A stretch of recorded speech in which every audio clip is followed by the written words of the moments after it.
Hey there, story lovers. This is Harryverse X, and we're bringing you an epic adventure.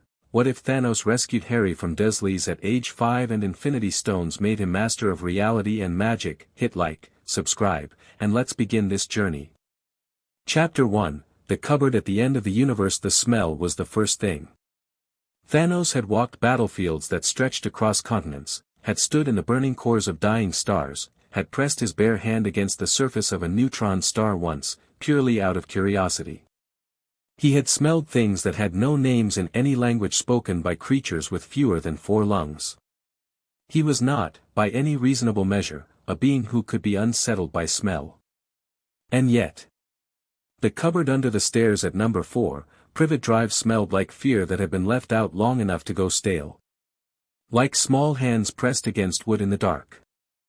Like hunger, not the dramatic, philosophical hunger Thanos had contemplated across decades of cosmic wandering, but the small, grinding, ordinary kind that belongs to children who are not fed enough and are not told why. He stood in the hallway of the most aggressively normal house he had ever encountered, and he had, on 3 separate occasions, visited planets whose entire civilizations were built around the concept of normalcy as a civic virtue, and he looked at the small door beneath the staircase, and he felt something shift behind his sternum that he had not felt in a very long time. The cosmic resonance had led him here. He'd been tracking it for 6 weeks across 3 star systems and one particularly stubborn dimensional fold, following a signal that felt like 2 impossible things pressed together: ancient earth magic, the deep-root kind that predated the wizarding world's careful categorization of it, and something else. Something that sang at a frequency he associated with the stones. Not any single stone, all of them, distantly, like an echo of a chord not yet played. He had expected to find an artifact. A ley line convergence. Perhaps a nascent cosmic anomaly that required his attention. He had not expected a cupboard door with a lock on the outside. Thanos crouched down. Even crouching, he was enormous, his purple bulk filling the narrow hallway from wall to nearly wall, and he studied the lock. A simple bolt. Slid from the outside. He looked at it for a long moment, and something very cold and very quiet moved through him like a tide going out. He slid the bolt open. The door swung inward on hinges that needed oiling, and the light from the hallway fell across a cot that was too small, a thin blanket that wasn't doing the job it had been assigned, and a child. 5 years old, maybe. Slight, too slight, the particular thinness that comes from skipped meals rather than fast metabolism. Dark hair that went in approximately 11 directions simultaneously and seemed to have declared independence from the concept of order. A round face that was all big eyes and a mouth slightly open in sleep, and on his forehead, half hidden by the chaotic hair, a scar in the shape of a lightning bolt that pulsed, very faintly, with a light that had no business existing in the dark of a cupboard. The child's eyes opened. They were very green. The specific green of something alive and stubborn, the green of things that grow through cracks in pavement. They looked at Thanos without flinching, which was so unexpected that Thanos actually paused. Children flinched. It was nearly universal across species. Even adult members of most sentient races produced at least one involuntary muscular response upon first encountering him. This child looked at him the way you might look at a problem you were trying to work out, with attention and no particular fear. "Are you a monster?" the child asked. His voice was small but steady. Like he was asking because he genuinely wanted to know, and the answer was going to be used for something practical. Thanos considered the question seriously. It deserved serious consideration. "Yes," he said. "But not your monster." The child looked at him for another moment, head tilted slightly, processing this distinction. Then he sat up on the cot and said, "Uncle Vernon is a monster too." "He doesn't say so, though." "No," Thanos agreed. "That kind rarely does." The child, Harry, he would learn the name in approximately 4 minutes when he went through the small house like a quiet hurricane and found the documents in Petunia Dursley's bedroom drawer, looked at the door, then at Thanos, then at the door again. "Are you going to hurt me?" "No." "Are you going to take me somewhere?" Thanos looked at the cupboard. At the bolt on the outside of the door. At the child sitting in the dark in a house where someone had decided a cupboard was sufficient accommodation for a human being. Yes, he said. Harry Potter swung his feet off the cot, picked up a single stuffed rabbit missing one eye that had been tucked against the wall, and stood up. Okay, he said. Just okay. As if being collected by a 7-foot purple alien in the middle of the night from a cupboard under some stairs was a logistical matter he'd already made peace with. As if he'd been waiting for something to happen and had decided that this, whatever this was, constituted that something. Later, much later, when Harry was 12 and Thanos was trying to explain the philosophical underpinnings of resource distribution to a child who kept interrupting with increasingly pointed counterarguments, Thanos would think about that moment. About the okay.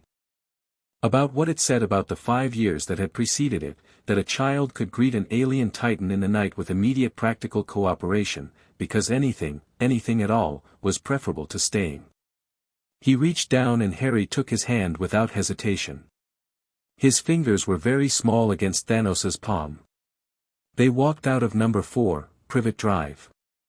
Thanos did not close the door behind him. The Dursleys never reported Harry missing. He had suspected as much. Titan, in the years before its fall, had been extraordinary. Even now, partially rebuilt, it hummed with a kind of geological memory, the bones of a civilization that had been beautiful and brilliant and had destroyed itself through a failure of collective imagination. Thanos had been trying to fix that failure for longer than most civilizations had existed. The planet's current population was small, intentional, chosen, researchers, philosophers, a rotating collection of beings from across the galaxy who came to study at what Thanos had quietly begun building, something between a university and a monastery and a very well-armed think tank. Harry arrived on Titan at approximately 4 a.m. Surrey time, clutching his one-eyed rabbit, and looked around at the terracotta sky and the impossible cliff formations and the twin moons hanging low and amber on the horizon, and said, "It's pretty." "Yes," Thanos said. "Is this space?" "Yes." Harry nodded. He had apparently decided, somewhere between Surrey and the stars, that wonder was the appropriate response rather than terror, and he was committing to it with the same wholehearted practicality he'd brought to his escape. "I thought space would be darker," he said. "It is, in most places. Titan has an unusual atmosphere." "Oh." Harry looked at him. "What's your name?" "Thanos." "I'm Harry." "I know." Harry accepted this too. Thanos was beginning to understand, a child who had learned very early to take information as it came and file it away for later processing rather than demanding explanations in real time. It was either remarkable emotional intelligence or a coping mechanism born of an environment where questions had been discouraged. Probably both. The two things were not mutually exclusive. He brought Harry to his quarters, the largest set of rooms in the central complex, with walls of raw Titan stone and windows that looked out over the cliff network, and had one of the compounds and a researcher's, a gentle six-limbed being named Corvith who had approximately the right instincts for this situation, locate food and something that could serve as a child's sleeping space. Harry ate with the focused efficiency of someone who had learned not to assume there would be seconds, and then he sat on the makeshift bed and looked at Thanos with those very green eyes and said, "Are you going to keep me here?" "I'm going to give you a choice," Thanos said. "You can stay, and I will teach you things. Or I can return you to Earth." He paused. "To a different family. There are options." Harry was quiet for a moment. "What kind of things?" "Everything." Another silence. The moons had shifted while they talked, the amber deepening toward gold. Harry looked at them, and Thanos watched the scar on his forehead pulse once, very gently, a slow light like a heartbeat that didn't belong to the child, like something that had survived a collision and was still, years later, reverberating. "Okay," Harry said again. "I'll stay." The first year was simply about Harry becoming a child. This was harder than it sounded. The specific damage done by 5 years of systematic neglect, the flinching at raised voices, the way he hoarded food for the first 3 months despite being fed consistently, the careful smallness he'd learned to make himself, the habit of asking permission for things that required no permission. These things didn't vanish overnight. They had to be waited out, the way you wait out a long winter, not by forcing warmth but by simply keeping the environment consistently safe until the internal weather slowly, cautiously, began to change. Thanos was not, by nature, a patient being. He had made himself patient through decades of discipline, but it was a constructed patience, chosen rather than innate. Harry, without knowing it, made him practice it daily. Corvus became Harry's primary caretaker in the practical sense, the feeding and the routines and the answering of the 1100 questions a day that a curious 5-year-old produced like a renewable resource. Corvus had 6 arms and a temperament like warm water and an academic specialty in xenobiology that made Harry's endless why questions feel less like interruptions and more like interesting data points. They suited each other perfectly. Thanos's role was different. He began Harry's education not with books but with observation. He took Harry to the cliff's edge and they watched Titan's strange ecosystem together, the crystalline formations that grew during temperature drops, the shadow birds that nested in the upper reaches, the way the mineral content of the soil made certain plants glow faintly at dusk. He taught Harry to look at things and then look again. To ask not just what but why and what else and what if this were different. It was the foundation of everything. Harry proved to be extraordinary in ways that had nothing to do with the scar. His mind was fast and lateral. He didn't just absorb information, he immediately began testing it, poking at its edges, asking what it connected to. By age 6 he was reading 3 languages, one of them not human. By 7 he had developed opinions about Titan's geological history that were technically unprovable but structurally sound enough that Corvus had taken to consulting him for fresh perspectives. By 8 he had beaten 4 of the compound's resident scholars at strategy games and had started making up his own rules when he found theirs too limiting. He was also funny. Genuinely, sharply funny in a way that snuck up on you, dry observations delivered with a straight face, absurdist tangents that somehow looped back to the point, a talent for mimicry that he deployed with surgical precision. The compound's population adored him. Even the beings who did not naturally interact with humanoid children found themselves charmed, drawn into his orbit by a personality that was simply, irresistibly alive. Thanos watched all of this and felt something complicated. He had not rescued Harry as an experiment. He had not done it for strategic reasons or philosophical ones. He had done it because of a bolt on the outside of a door, and a child who smelled of old fear, and the fact that even Thanos, who had made himself into something beyond ordinary feeling through decades of necessary ruthlessness, had looked at that and found it unacceptable. But Harry was becoming something. That was undeniable. The resonance Thanos had tracked across star systems hadn't diminished when Harry left Earth. It had grown. Slowly, the way a tide comes in, incrementally, then all at once. The ancient magic that lived in the scar and in Harry's blood began expressing itself in small, unmistakable ways, objects moving without contact, temperature fluctuations that corresponded to mood. Once a spectacular incident at age 7 when Harry had been frightened by an unexpected rock slide and the cliff face had simply rearranged itself into a protective formation around him before anyone had time to react. After that incident, Thanos began Harry's second kind of education. You have power, Thanos told him that evening, sitting on the reorganized cliff face while the moons rose and Harry examined a piece of the stone that had moved with a look of intense concentration. You've always had it. It's been waiting for you to grow into it. Harry turned the stone over in his hands. Is that what the scar is? Part of it. Your scar is a remnant of a collision between very old magic and something that should have been stronger than it was. The magic won, and what was left embedded in you. Thanos paused. But the rest of what you carry is yours alone. Your blood, your mind, the particular frequency you exist at. The earth magic and something older, something that runs deeper. Harry looked up. He was 7. He had these eyes that had always looked older than the rest of his face, like they'd been secondhand from the start. What's the older thing? Thanos was quiet for a moment. There were 6 stones distributed across the universe, and one of them, the Soul Stone, had been singing at a slightly different frequency for approximately 2 years. Not loudly. Not urgently. A low, interested hum directed at the boy sitting across from him, the way a very large cat might direct a steady, evaluating attention towards something it found curious. "We'll find out together," Thanos said. The stones began making their interest known gradually, in the way that things of enormous power tend to approach things that are not yet ready for them, carefully, circuitously, through dreams and instincts rather than direct contact. Harry started dreaming about colors. Not ordinary color dreams but deep colors, colors that felt like they had weight and texture and intent.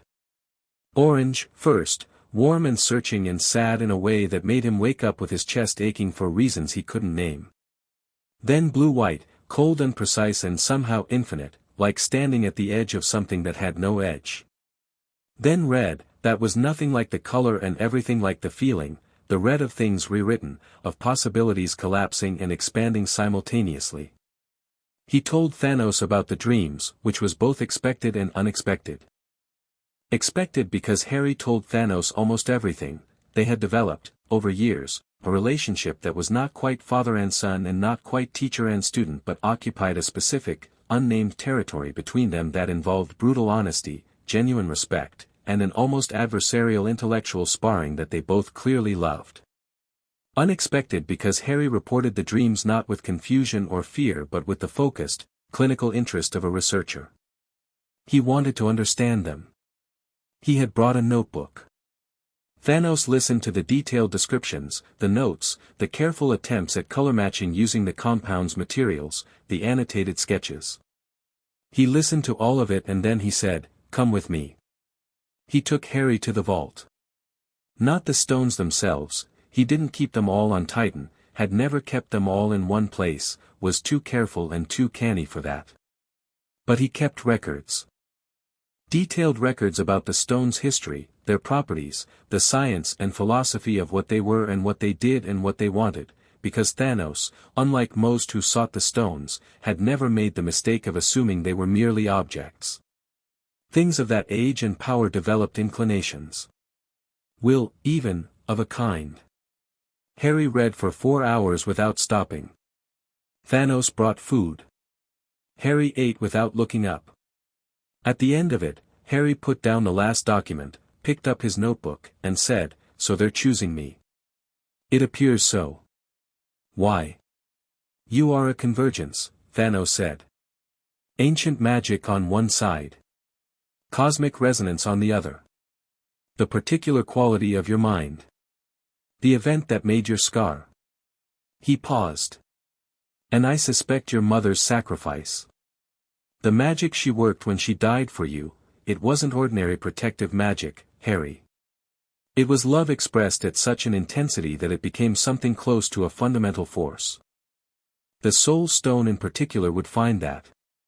He considered the word. "Interesting." Harry chewed his pen. It was a habit Corvith had been trying to break him of for 2 years. "What happens if I let them?" "I don't know," Thanos said, which was one of the things Harry had come to value most about him, the willingness to say that. "You would be the first. No human has ever been the meeting point of Earth's deep magic and cosmic power simultaneously. No one has done what you might be able to do. But you have a theory." A pause. Then, because Harry always knew, "Yes." "Tell me." "I think you would become the bridge between two systems of reality manipulation that have, until now, existed entirely separately. Magic, as Earth knows it, operates through will, intention, and ancient agreements between power and practitioner. The stones operate through direct interaction with the fundamental forces of the universe. If someone carried both, not as two separate tools but as a single integrated system," he stopped. Harry was already nodding, tracking. "They'd be able to do things neither system could do alone." "Yes." Harry looked at his notebook for a long moment. Then he looked up, and his eyes were very bright and very steady, and he said, "Okay. How do we start?" They started slowly, because Thanos had not survived this long by being reckless with power, and because Harry, for all his eagerness, had learned the same lesson through a different route. You prepared because preparation was respect for the thing you were about to do. The training that followed was the kind that doesn't look like training from the outside. There were no dramatic exercises, no montages of increasing power. There was Thanos sitting across from an 8-year-old Harry and teaching him to feel the architecture of reality, to reach into his own perception and become aware of the layers under the surface of things, the way you become aware of your own heartbeat once someone draws your attention to it. There were hours of meditation that Harry initially found excruciating and eventually found necessary as breathing.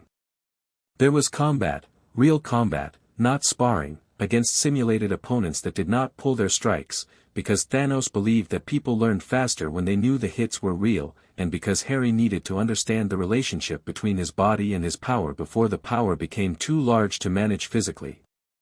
Harry was 9 when he moved something with magic for the first time in a controlled, intentional way.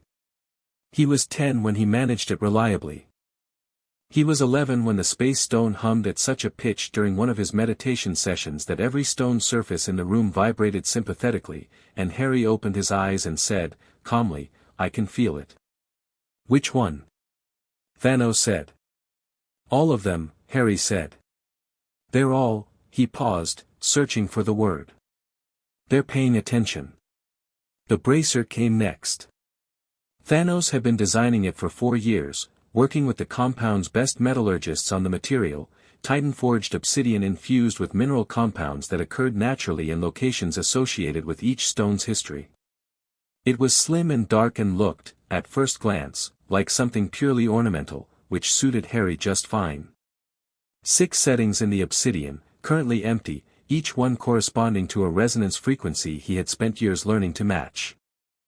He put it on at age 11, 2 weeks before his first Hogwarts letter arrived, and he sat with it on his wrist for a long time in the silence of the vault, and the air around him did something strange and subtle, shifted, like a room when someone opens a window, like the particular quality of silence right before music starts. "Well?" Thanos said. Harry flexed his hand, feeling the bracer settle. "It fits," he said. "Yes." Thanos looked at him, at this child who was not entirely a child anymore, who had grown from a small frightened thing in a cupboard into something that sat in the universe like it belonged there, comfortable in its own considerable gravity. It was always going to.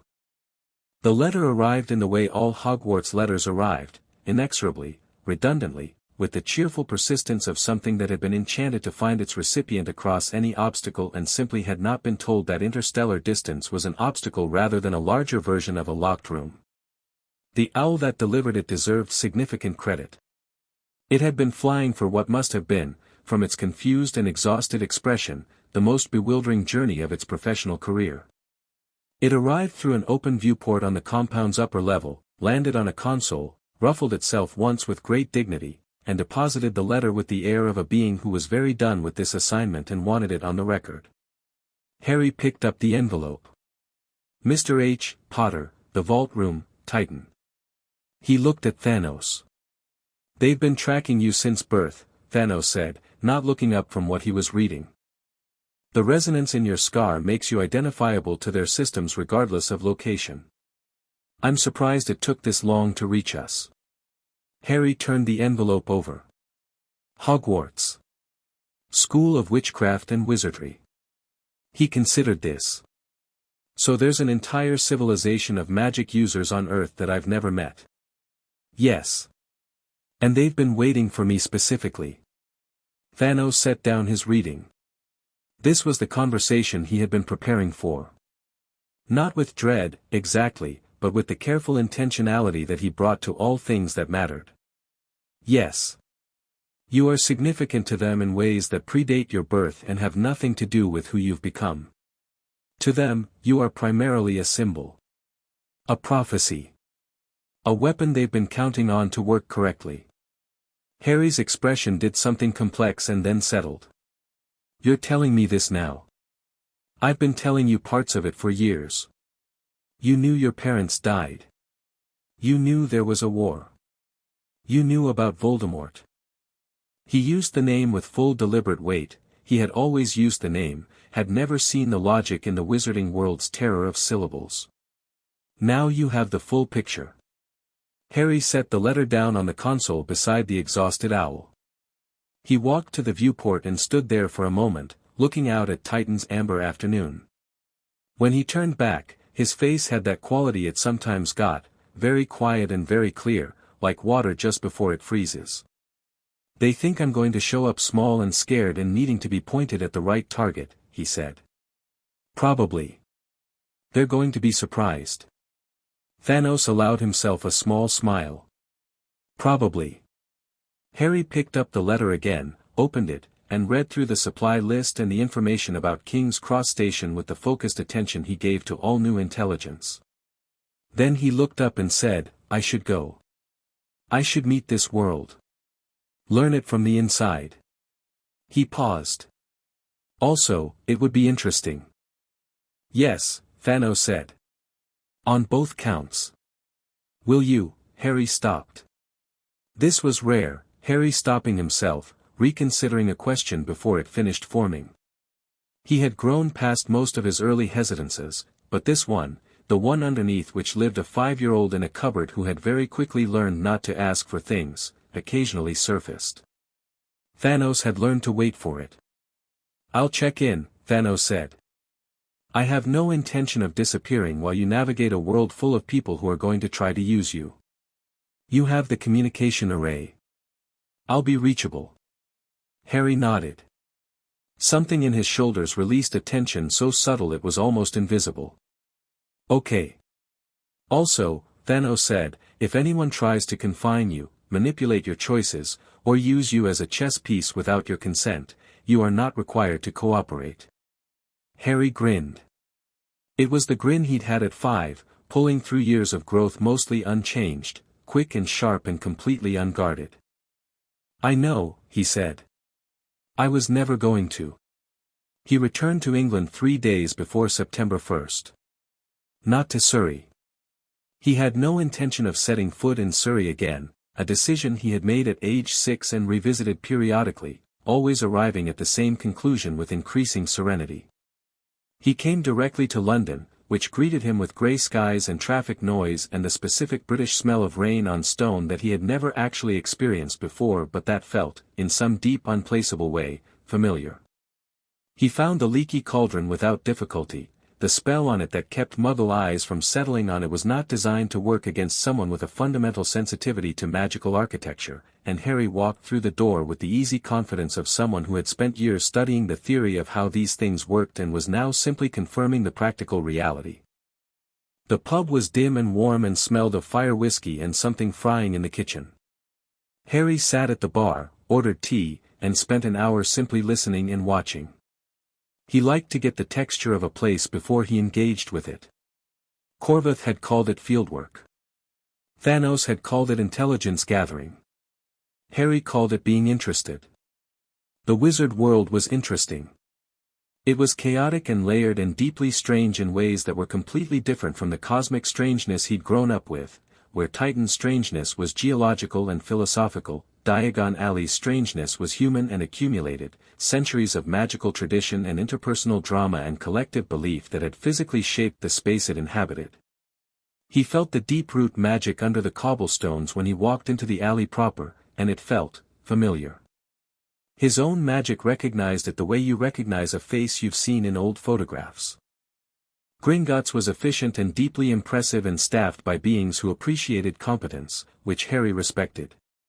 He collected what was in his vault, rather more than he'd been expecting, which Thanos had predicted but Harry had not fully processed until he was standing in front of it, and moved through the alley buying his supplies with the methodical approach of someone executing a plan. He was aware of the attention. He'd known there would be attention.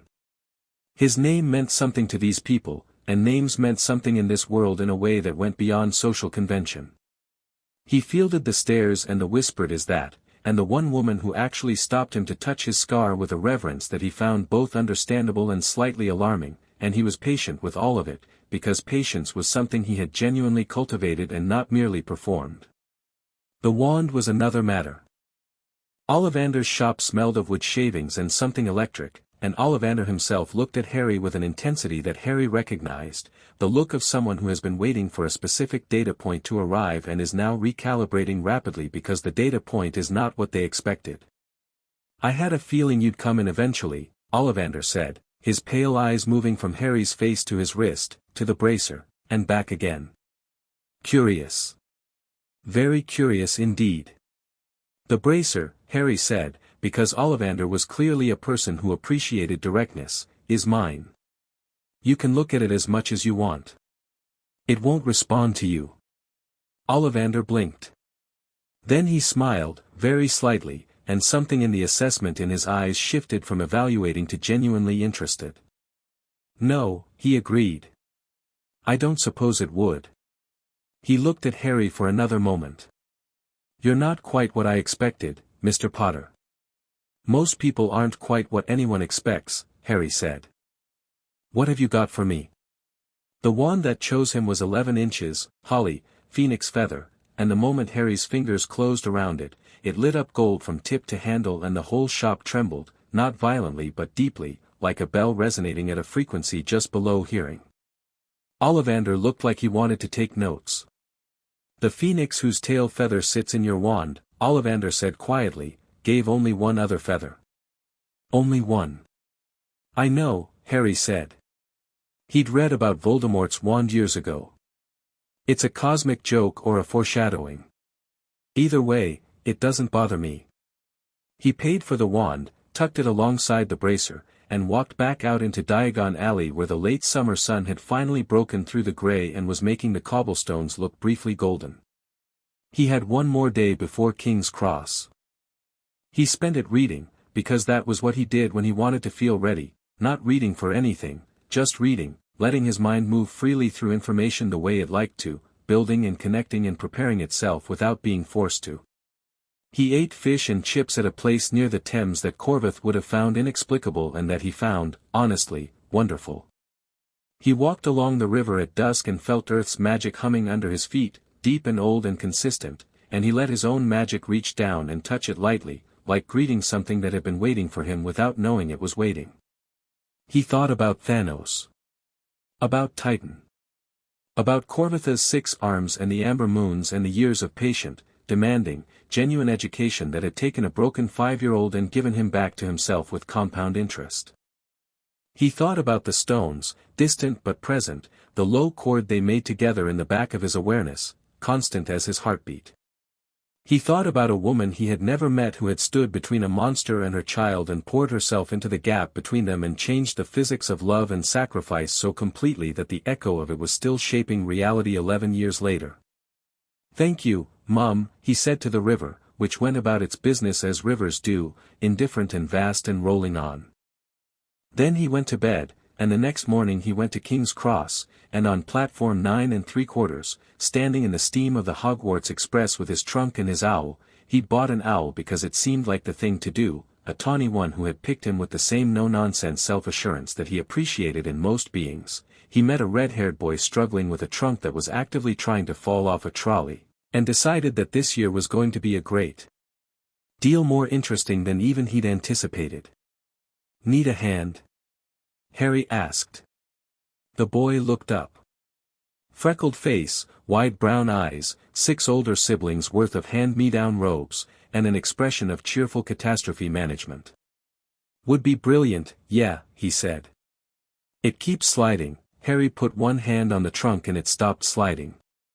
"No magic. Just a better angle." The boy blinked. "Ron," the boy said, sticking out a hand. "Ron Weasley." "Harry Potter." The silence that followed this was of the very specific type produced by someone's brain slamming into new information and trying to reboot. Then Ron Weasley's face did something spectacular. It went through surprise, recognition, awe, and then came out the other side into straightforward delight, and he said, "Brilliant. I've been curious about you my whole life." Harry smiled. His first real one since arriving in England. "Likewise," he said, which was technically true, if more recently acquired. "Come on, let's find a compartment." They boarded the train, and the castle waited somewhere ahead through the mountains and the magic, and the year that would change everything was beginning, and Harry walked onto the Hogwarts Express with his bracer on his wrist and his wand in his pocket and 11 years of the best education the universe had to offer, and he was entirely, completely unafraid. He was also, for the first time in his life, going somewhere he'd chosen to go. That felt like the best thing of all. Chapter 2, The Letter That Found the Wrong Boy. The Hogwarts Express moved through England like it was personally offended by the landscape and had decided to cross it as dramatically as possible, cutting through valleys that turned gold in the late summer light, threading past hills that got progressively wilder and greener as the south fell away behind them, climbing into country that felt older the further north they went. Harry sat with his legs stretched across the compartment seat and watched it all go by with the particular quality of attention he'd developed on Titan, not passive observation but active engagement, cataloging, connecting, building a picture. England looked like somewhere things had happened for a very long time. He could feel the magic in it even through the train's walls, old magic threaded through the ground like roots, not the clean cosmic architecture he was used to but something messier and more alive, the way forests are messier and more alive than carefully designed parks. Ron Weasley, across from him, had been talking steadily for 40 minutes and showed no signs of stopping, which Harry found he didn't mind at all. Ron talked the way some people breathe, continuously and without apparent effort, and the content was genuinely interesting. 6 brothers, 1 sister, a house called the Burrow that sounded structurally improbable and wonderful, a father who was professionally fascinated by Muggle objects, a mother whose cooking Ron described with the reverent specificity of someone reporting on a religious experience. And Fred and George are a menace, everyone says so, but honestly they're brilliant. They turned Percy's prefect badge into a sign that said Pinhead once and he didn't notice for a whole day. Which year are they in? Harry asked. 3rd. Percy's 5th. Bill and Charlie already left. Bill works at Gringotts, Charlie does dragons in Romania. Ron stopped himself. Sorry. I talk too much. Mum says. Your mum's wrong, Harry said. This is all useful information. Ron squinted at him. It was a good squint, thoughtful rather than suspicious. You're not what I expected. What did you expect? Ron shrugged, but it was an honest shrug. I don't know. Everyone talks about you like you're Harry Potter. Everyone knows the story. I thought you'd be. He trailed off, clearly reassessing something in real time.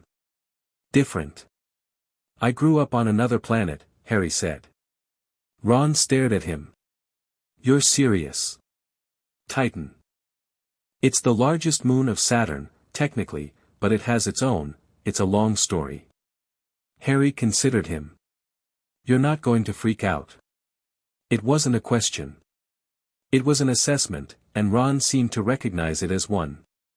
He sat with it for a second, head slightly tilted, and then he said, My dad collects Muggle electrical plugs for fun. My brothers turn things into other things constantly. I once saw a tree chase my Uncle Bilius for 10 minutes because he insulted it. I think I've got a high threshold for weird. Harry grinned. Titan, he said, and spent the next 20 minutes giving Ron Weasley a summary of his last 11 years that started with the Amber Moons and covered Corvith and the Cliff Formations and the Compound's collection of researchers and the training and the bracer, which Ron stared at with the focused reverence of someone encountering something rare and recognizing it as such. The stones, Ron said, when Harry had reached the relevant part of the summary. The Infinity Stones. Those are, he stopped. Dad has books about those. Cosmic artifacts. Ancient things. He keeps them in a special box because Mum thinks they'll give him ideas. He paused. They're in your bracer. Not yet. They will be. Harry looked at the bracer, at the 6 empty settings. They're making their way to me. It's, not fast, but consistent. Ron stared at the bracer for another long moment. Then he did the thing Harry was coming to recognize as characteristically Ron. He made the mental leap that bypassed shock and landed directly at genuine curiosity. What does it feel like? Knowing they're coming.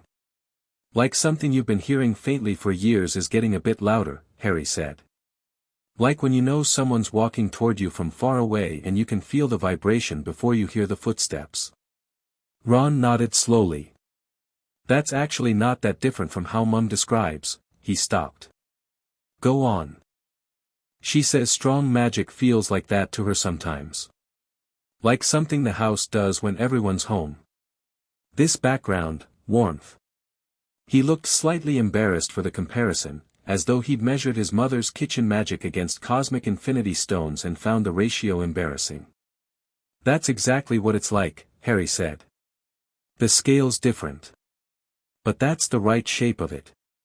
Ron's expression settled into something that was going to become very familiar to Harry over the next year, the look of someone who has found, unexpectedly, that the most interesting person they've ever met also makes them feel like what they know and where they come from is worth something.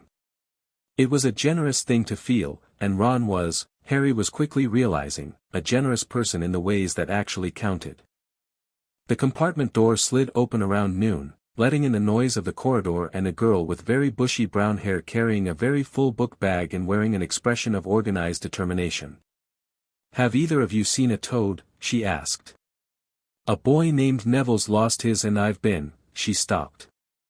Her eyes had gone to Harry's face, specifically to his forehead, which was visible because his hair hadn't been cooperating with any attempt at coverage since birth.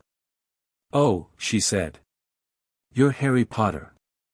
And you haven't introduced yourself yet, Harry said pleasantly. She pulled herself back from whatever she'd been about to say. He could see her recalibrate, which he appreciated, and said, Hermione Granger. First year. I've read about you, obviously. Practically everything that's been written, actually, but I expect most of it's incomplete because, have you really been? She glanced at the bracer.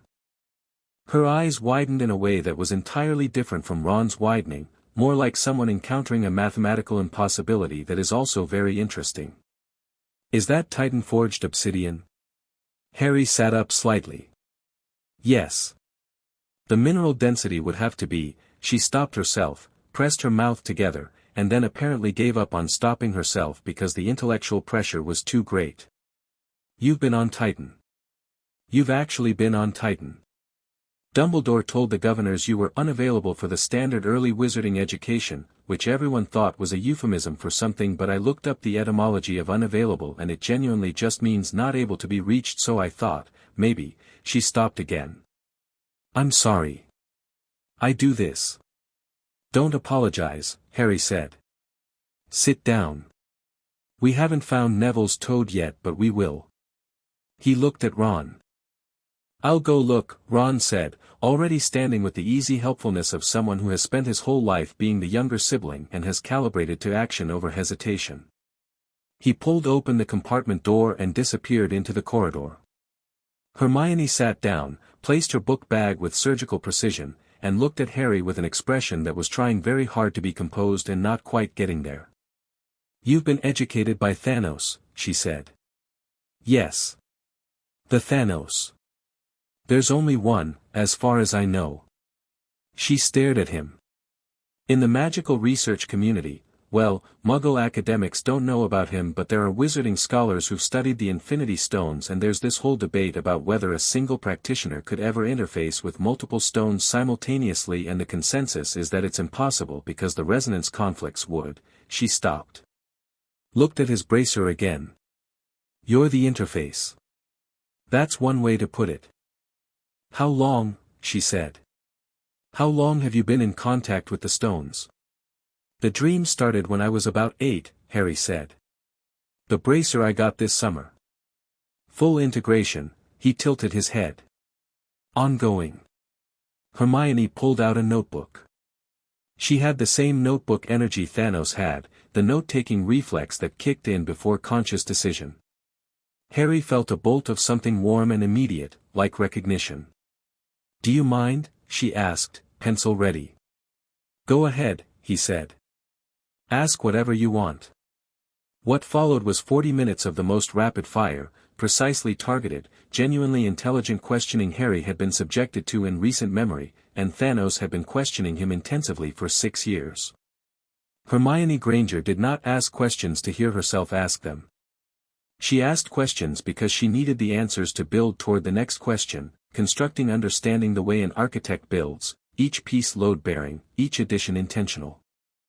Harry answered fully and honestly and found, to his genuine delight, that several of her questions were ones he hadn't thought to ask himself, and that following them to their conclusions produced results that were new. By the time Ron came back with a round-faced boy carrying a toad with a slightly resigned expression, "This is Neville," Ron reported, "the toad's Trevor. Neville is great, we talked about herbology." Hermione had covered 4 pages in her notebook and Harry had that particular kind of energized clarity he got after a genuinely good conversation. "She interrogated you," Ron said, looking between them. "She asked excellent questions," Harry corrected. Hermione's expression went through surprise and then something quieter and more genuine, like something had just been offered to her that she hadn't expected and wasn't quite sure how to hold. "She wrote something in her notebook and didn't show anyone what it was." Neville sat down and looked at Harry with large, nervous eyes and then did a remarkable thing. He looked at Trevor the Toad and clearly decided that the indignity of having to be rescued by a strange girl made the situation awkward enough that he had nothing left to lose, and so he said, "Everyone says you were raised by something inhuman." "An extraordinarily intelligent cosmic philosopher," Harry said. "Who, yes, is not human." "That's accurate." "Was it?" Neville stopped. Started again. "Was it good? Being raised like that?" The question hit Harry in a place that questions didn't usually reach, because it was so direct and so genuinely curious, and because behind it was something Neville clearly knew about, the specific, lived understanding of being raised in the wrong environment by the wrong people, shaped by other people's ideas of who you should be. It was in his face, that knowledge. Harry looked at him and recognized it the same way he'd recognized Hermione's intellectual hunger, immediately, without needing it explained. "It was the best thing that could have happened to me," Harry said. Neville nodded slowly, like this answer was going into the same careful storage where he kept things that mattered. "Good," he said quietly. "I'm glad." Trevor offered no opinion. He was a toad.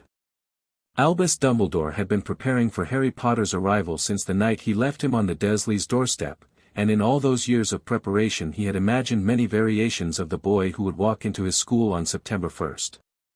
He had imagined a child who was damaged by neglect but salvageable, whose hardships had built a particular quality of determined goodness. He had imagined a boy who would be overwhelmed by the wizarding world, who would need guidance and direction and who would, gradually, come to trust the guidance of someone who had the full picture and could see the board more clearly than any first-year student could. He had imagined someone who would need Hogwarts, would be shaped by it, would become what was needed. He had not imagined this. The castle felt Harry Potter's arrival before Dumbledore did. He was in his office when it happened, the portraits shifted on their walls, the mechanical devices on his desk spun briefly in erratic orbits, Fawkes let out a single note that was too large for a bird, and the castle's magic, which Dumbledore had been interfaced with for 60 years through the deep enchantments of the headmaster's chair, made a sound inside his chest like something very old sitting up and paying attention. He crossed to the window and watched the first years crossing the lake in the boats, and even in the dark, even at that distance, he could see the anomaly, the boy who moved differently from the others, not physically but energetically, the way certain people take up space in a room in a way that has nothing to do with their physical size. The bracer was visible even across the water. He had, through considerable effort and international contacts, learned what it was. He had spent September reading everything his contacts could tell him about Thanos of Titan, and the reading had been unsettling. McGonagall appeared at his side. She had been watching too, he realized.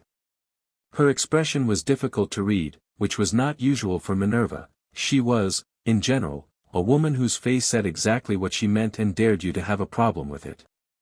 Whatever it was saying now, she was keeping it private. "He's not what we planned for," she said. "No," Dumbledore agreed. "Is that bad?" Dumbledore was quiet for a long moment. He watched the boats reach the far bank, watched the small figures climb out, watched one of them, the anomaly, his bracer catching the torchlight, turn briefly and look up at the castle with an expression that, even at this distance, was unmistakably not wonder. It was assessment. "I don't know yet," Dumbledore said. The Great Hall did what the Great Hall always did on the first night, opened up like a held breath releasing, all that enchanted ceiling and floating candlelight and long tables of older students craning to look at the new ones, the air buzzing with the specific voltage of a large number of people in an emotionally charged moment. Harry walked in and looked up at the ceiling and felt the castle's magic respond to his own with a warmth that was both welcoming and slightly proprietary, like a very large dog investigating a new arrival. He sent his own awareness back through the connection, briefly, "Yes, I'm here, I see you," and the castle settled. Ron, beside him, hissed, "The ceiling moves." "Did you know the ceiling moves?" "It's enchanted to reflect the sky," Hermione said, from Ron's other side. "The charm is of some kind based on, it knows I'm here," Harry said quietly. Both of them looked at him. "The castle's magic. It can sense things. Feel things. It's been here for over 1,000 years and it's developed a kind of awareness." He paused. "It's interested." "In you specifically," Hermione said. It was not a question. "In the stones. And in the magic they're resonating with." He looked around the hall, at the professor's table, at the woman in the tall hat who had led them in, McGonagall, sharp-faced and sharp-eyed and watching him with an attention that was professional and slightly wary, at the long table of teachers, scanning for, he found Dumbledore immediately. Old. Enormously old in the way that people who have lived a long time near great power sometimes appear, not physically decrepit but temporally deep, like a tree that has been growing long enough to become the landscape. Magnificent long beard, half-moon spectacles, robes of deep blue. An expression of engaged, benevolent attention that was doing a great deal of work to conceal what was underneath it. Harry looked at him for a measured moment. Dumbledore looked back. The old man's eyes, brilliant blue, the particular color of someone whose mind was almost always running 3 moves ahead, did not flinch, which Harry respected. But they recalibrated visibly, mid-look, and that Harry noted with careful attention. Whatever Dumbledore had expected, he was adjusting to the reality of Harry with the speed of a very good chess player, and that meant he was going to start making new moves shortly. Good, Harry thought. That's honest, at least. He looked away first, not out of deference but because he'd gotten what he came for. The sorting hat was placed on his head and began talking almost immediately, which Harry had expected. He'd read about the hat and had a deep respect for enchanted objects with true sentience, of which the hat was clearly one. Well, the hat said in his head. That's unusual. Is it? Harry said internally. Most children I sort have a handful of prominent qualities. You have, a pause that seemed almost contemplative. Layers. A very great many layers. Courage, obviously. Intelligence, equally obviously. The ambition, another pause. That's not personal ambition. That's larger than that. Strategic. You want things to go well in a scope that most people don't even think at. Yes. And you're not afraid of much. Not much, no. The loyalty underneath all of it is genuine, though. That's interesting. For someone raised outside human community, the attachment instinct runs very deep. Harry said nothing to this. It was accurate and it was his. Gryffindor, the hat said, with something that felt like it might have been satisfaction. Obviously. But I want you to know that's not just bravery. It's because you're constitutionally incapable of letting the things you care about come to harm without standing in the way. That's what Gryffindor actually is, at its core. The hat was lifted and Harry walked to the Gryffindor table to applause that was different in quality from the others, louder, more confused, carrying the particular frequency of an entire room of people trying to reconcile a myth with a person. He sat down and the person beside him, a second-year girl with a broad smile and the confident ease of someone who had decided he was interesting rather than intimidating, offered him a bread roll. Percy would have given you a speech, she said, nodding down the table to where a fifth year with a prefect badge was visibly composing himself. Head girl's going to be insufferable about having the famous Harry Potter in the house. I'm Angelina. Harry said, taking the bread roll. How do you tolerate the fame thing, in general? Does it wear off? Angelina considered this seriously. It depends on whether the person behind the fame is worth the noise, she said. Jury's still out, obviously, but you seem like you might be. That's the most honest thing anyone said to me in 3 days, Harry said, and meant it. Ron crashed down beside him a moment later, having been sorted Gryffindor to approximately no one's surprise, and Hermione on the other side, and Neville across from them looking relieved to be anywhere at all, and the feast materialized on the tables in the way that magical feasts do, suddenly, abundantly, with the cheerful disregard for logistics that characterized most of the castle's operations. And Harry looked at the food and ate it and listened to the hall and let himself have the moment, just the moment, without planning or assessing or anything other than being here. Across the hall, the twins he now recognized as Fred and George Weasley were doing something to a Slytherin table condiment that was going to be someone else's problem shortly. Ron caught his eye and made a face that communicated "See what I've been dealing with," and Harry laughed, a real laugh, quick and genuine, that startled him slightly with its easiness. He was going to like it here. He noticed Quirrell at the feast. He would have noticed him anyway. The turban was conspicuous, and the stammer was conspicuous, and the particular quality of nervous energy the man produced was conspicuous in the way that things are conspicuous when you've been trained to read people as data points. But beyond the observable surface, there was something that Harry's expanded awareness picked up like a wrong note in an otherwise normal chord, a doubling. A presence that occupied the same space as the thin, jumpy man but was not the thin, jumpy man. He didn't act on it. He filed it. He would revisit it when he knew the landscape better. Rushing at things was never efficient, and whatever was wearing Quirrell like a coat wasn't going anywhere in the next few weeks. After the feast, in the moving staircases and the confusion of the first years trying to follow Percy Weasley's prefect march to Gryffindor Tower, Harry let himself drift slightly to the edges of the group and placed one hand against the stone wall of the corridor. The castle's awareness surged to meet his immediately, warm and vast and old. He sent a question through the connection, not in words, but in the shape of curiosity, directed at the specific doubling he'd sensed. The castle's response was immediate and unambiguous. An old anger, deep and structural, like the castle was offended by something that had been allowed past its boundaries. And underneath the anger, very clear, a direction, down. Below the school. Something guarded. Something the castle was protecting with every layer it had, and something that didn't know yet that the castle now had a much more interesting ally. Harry removed his hand from the wall and rejoined the group. "You were talking to the castle," Hermione said quietly, appearing at his elbow in the way she had of materializing exactly when a conversation was available. "I was asking it a question." She was quiet for a moment. "What did it say?" "That there's something under the school worth knowing about," he said. "And that whatever Professor Quirrell is carrying around isn't meant to be here."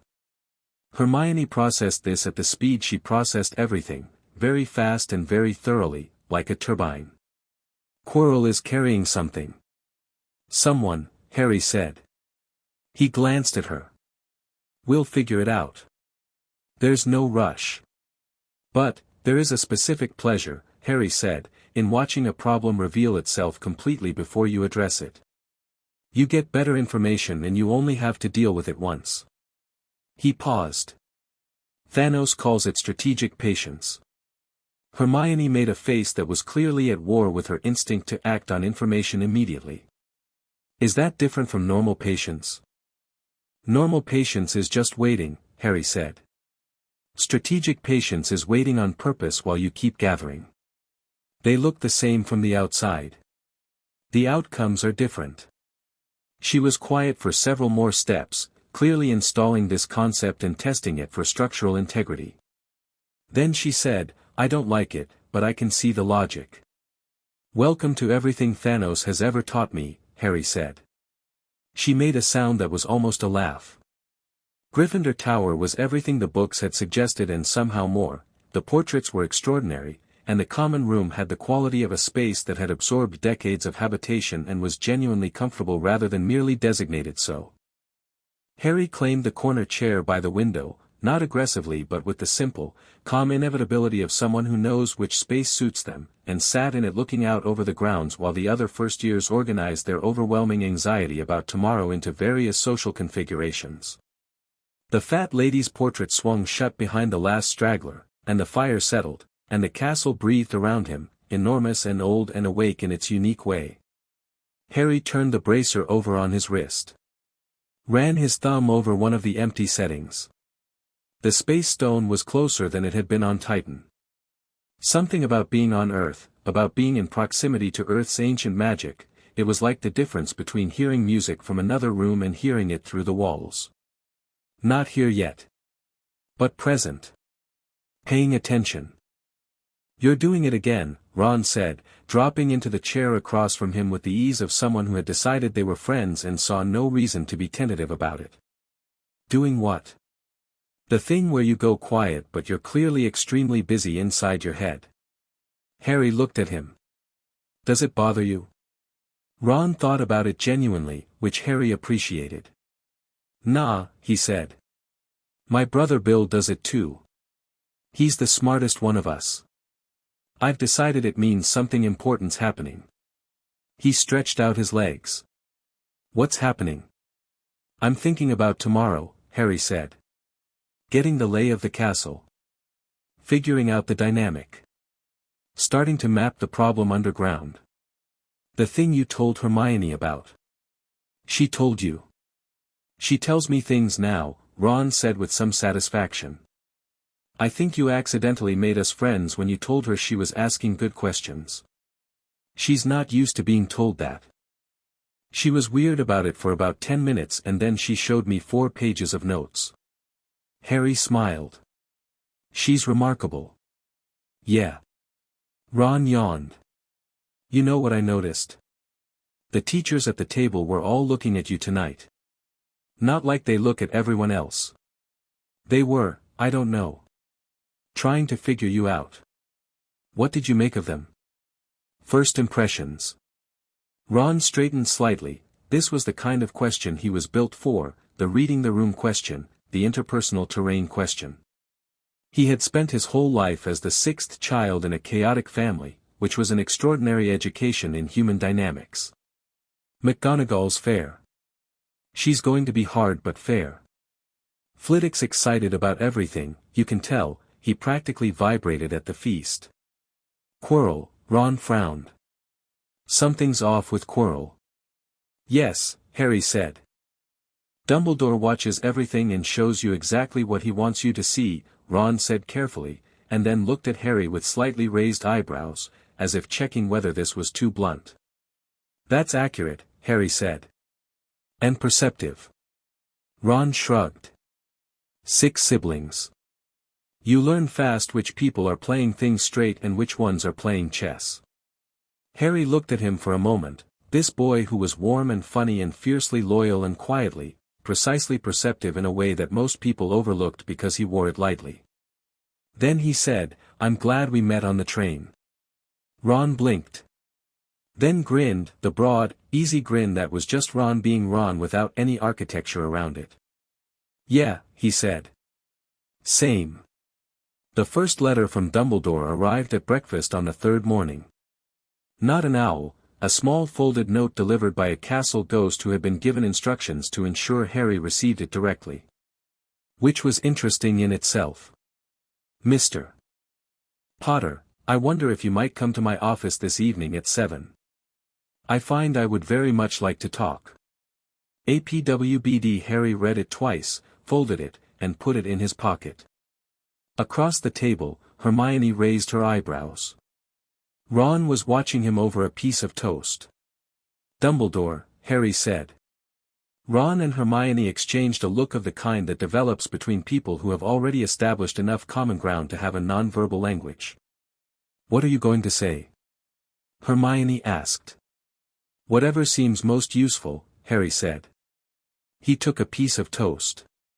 He's going to try to take my measure. See how much I know, how I was raised, whether Thanos gave me any loyalties that conflict with his plans. He spread marmalade with a thoughtful air. I'm going to let him think he's getting an accurate read. Ron pointed at him with his fork. And actually, I'm going to be completely honest, Harry said. It's more disorienting than lying, when the person you're trying to evaluate doesn't perform what you expect. Hermione looked like she wanted to write this down and also had complicated feelings about whether she should. He's not a bad man, Harry added, because it was true and it mattered. He's a man with a plan he's been protecting for years, and he needs to understand that his plan has changed without his permission. That's going to take time and it's going to be uncomfortable for him. He looked at the note again. But he deserves honesty, and I'd rather he understand what I actually am than spend the year maneuvering around a fiction. Even if it means losing, I don't know, whatever advantages come from him underestimating you. Ron asked. Harry looked at him steadily. I don't particularly want advantages over Dumbledore. He's not my enemy. A pause. He's just wrong about some things, and being wrong about the things he's wrong about while having the amount of power he has is a problem we're all going to need to solve together eventually. The great hall carried on around them, the male owls, the chatter, the scraping of benches and the smell of breakfast, a group of Slytherin second years currently involved in what appeared to be a passive-aggressive proximity contest with a group of Hufflepuffs over seating near the windows. Normal. Layered. Human. Harry watched it all and let it settle into his understanding of the place. He was a patient person by training, and this was interesting, and he was in no hurry. 7 o'clock came around with the reliable punctuality of evenings. Harry walked to Dumbledore's office, gave the gargoyle the password that the note had included, Sherbet Lemon, which he found endearing and slightly intentional in its approachability, and climbed the spiral staircase to the door. He knocked. Come in, Harry. The office was extraordinary. He gave it exactly the attention it deserved, the whirring instruments, the portraits of past headmasters, Fawkes on his perch who fixed Harry with one eye and made a sound low in his chest like a question, the sorting hat on its shelf, the general atmosphere of accumulated history. He also noted the specific placement of certain things, the pensieve, the devices that were clearly monitoring devices turned at angles that suggested recent adjustment, the slight tension in the arrangement of objects on the desk that indicated someone who had organized them carefully and recently. Dumbledore sat behind the desk and watched Harry take in the room with an expression that was warmly neutral in the way of someone who has learned to keep their actual expression in reserve.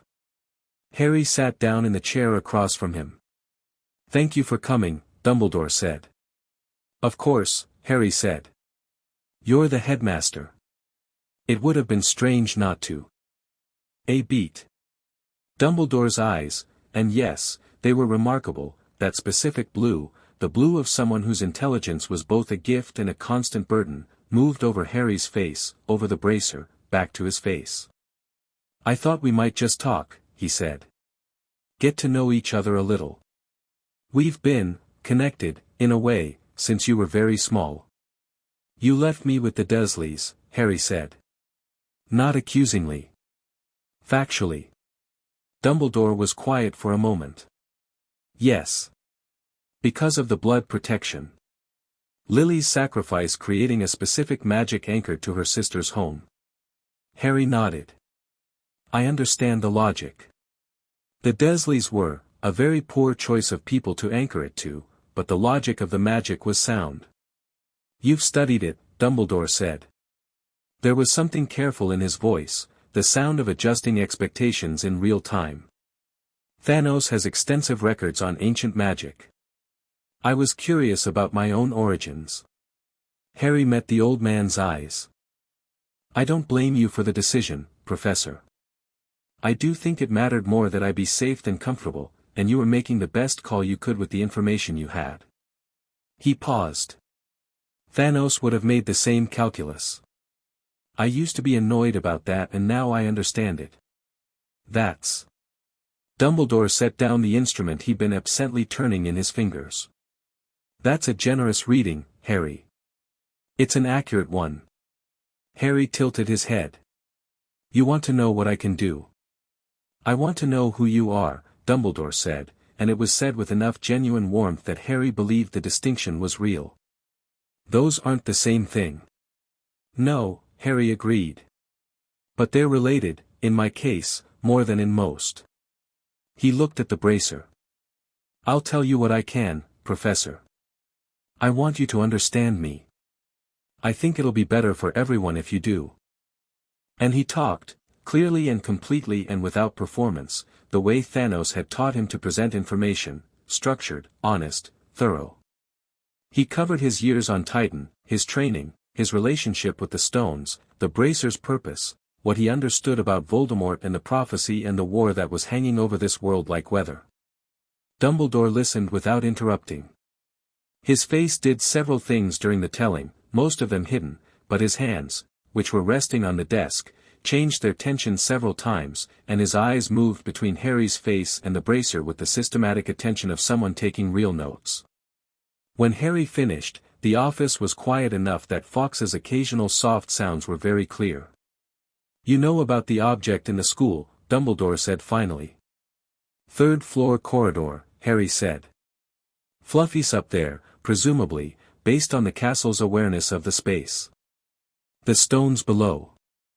And Quirrell is compromised. He paused. I haven't moved on it because there's no urgency yet and I wanted to understand the full situation first. Dumbledore looked at him for a long moment. You're 11 years old, he said. I'm aware. And you're not, he stopped himself. Afraid? Harry said. No. I was raised by someone who doesn't believe in performing fear to make powerful people comfortable, and I think that served me reasonably well. He said it without edge, just plainly. I'm not going to be a chess piece, Professor. Not yours, not anyone's. I'm happy to be an ally. Those are different things. Dumbledore was quiet for a very long time. The instrument's word. Fawkes made his low, asking sound. Then, slowly, Dumbledore said, I have been making plans for you since before you were born. I know. Most of them assumed, a different person, Harry said. Yes. I know that too. He looked at the old man steadily. The war that's coming is real. Voldemort is real and he'll be back regardless of what happens this year. The prophecy means something regardless of whether I was raised on Titan or in a cupboard. He let that land, saw Dumbledore's face briefly, unguardedly complicated, and continued. I'm not indifferent to this world. I came back. I'm here. The people in that school, he felt something move through his chest, warm and genuine. They're going to be mine to protect, in whatever capacity that means. That's not because of prophecy. It's because I've chosen it. The difference, Dumbledore said quietly, matters enormously. Yes, Harry said. It does. He left the office 20 minutes later and walked back through the castle's corridors, his hand trailing occasionally against the stone, feeling the building's old awareness accompanying him like a very large, very quiet companion. Behind him, in the office, Albus Dumbledore sat for a long time without moving.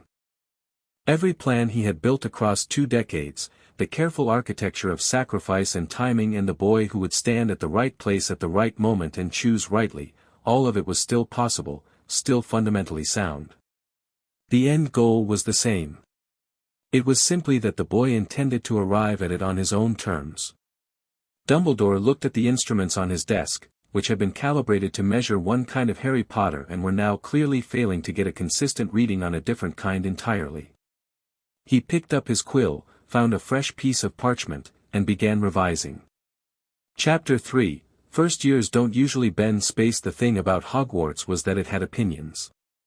Not in the way that people had opinions, not the loud, defended, socially performed kind, but in the deep, structural way of things that have existed long enough to develop preferences the way riverbeds develop channels. The castle liked certain people. It tolerated others. And in the case of a very small number of individuals across its 1,000-year history, it simply decided to pay close attention, the way you pay close attention to something that interests you enough that you want to see what it does next. Harry had been aware of this since the first night. By the end of the first week, it had become a two-way conversation. Not in words.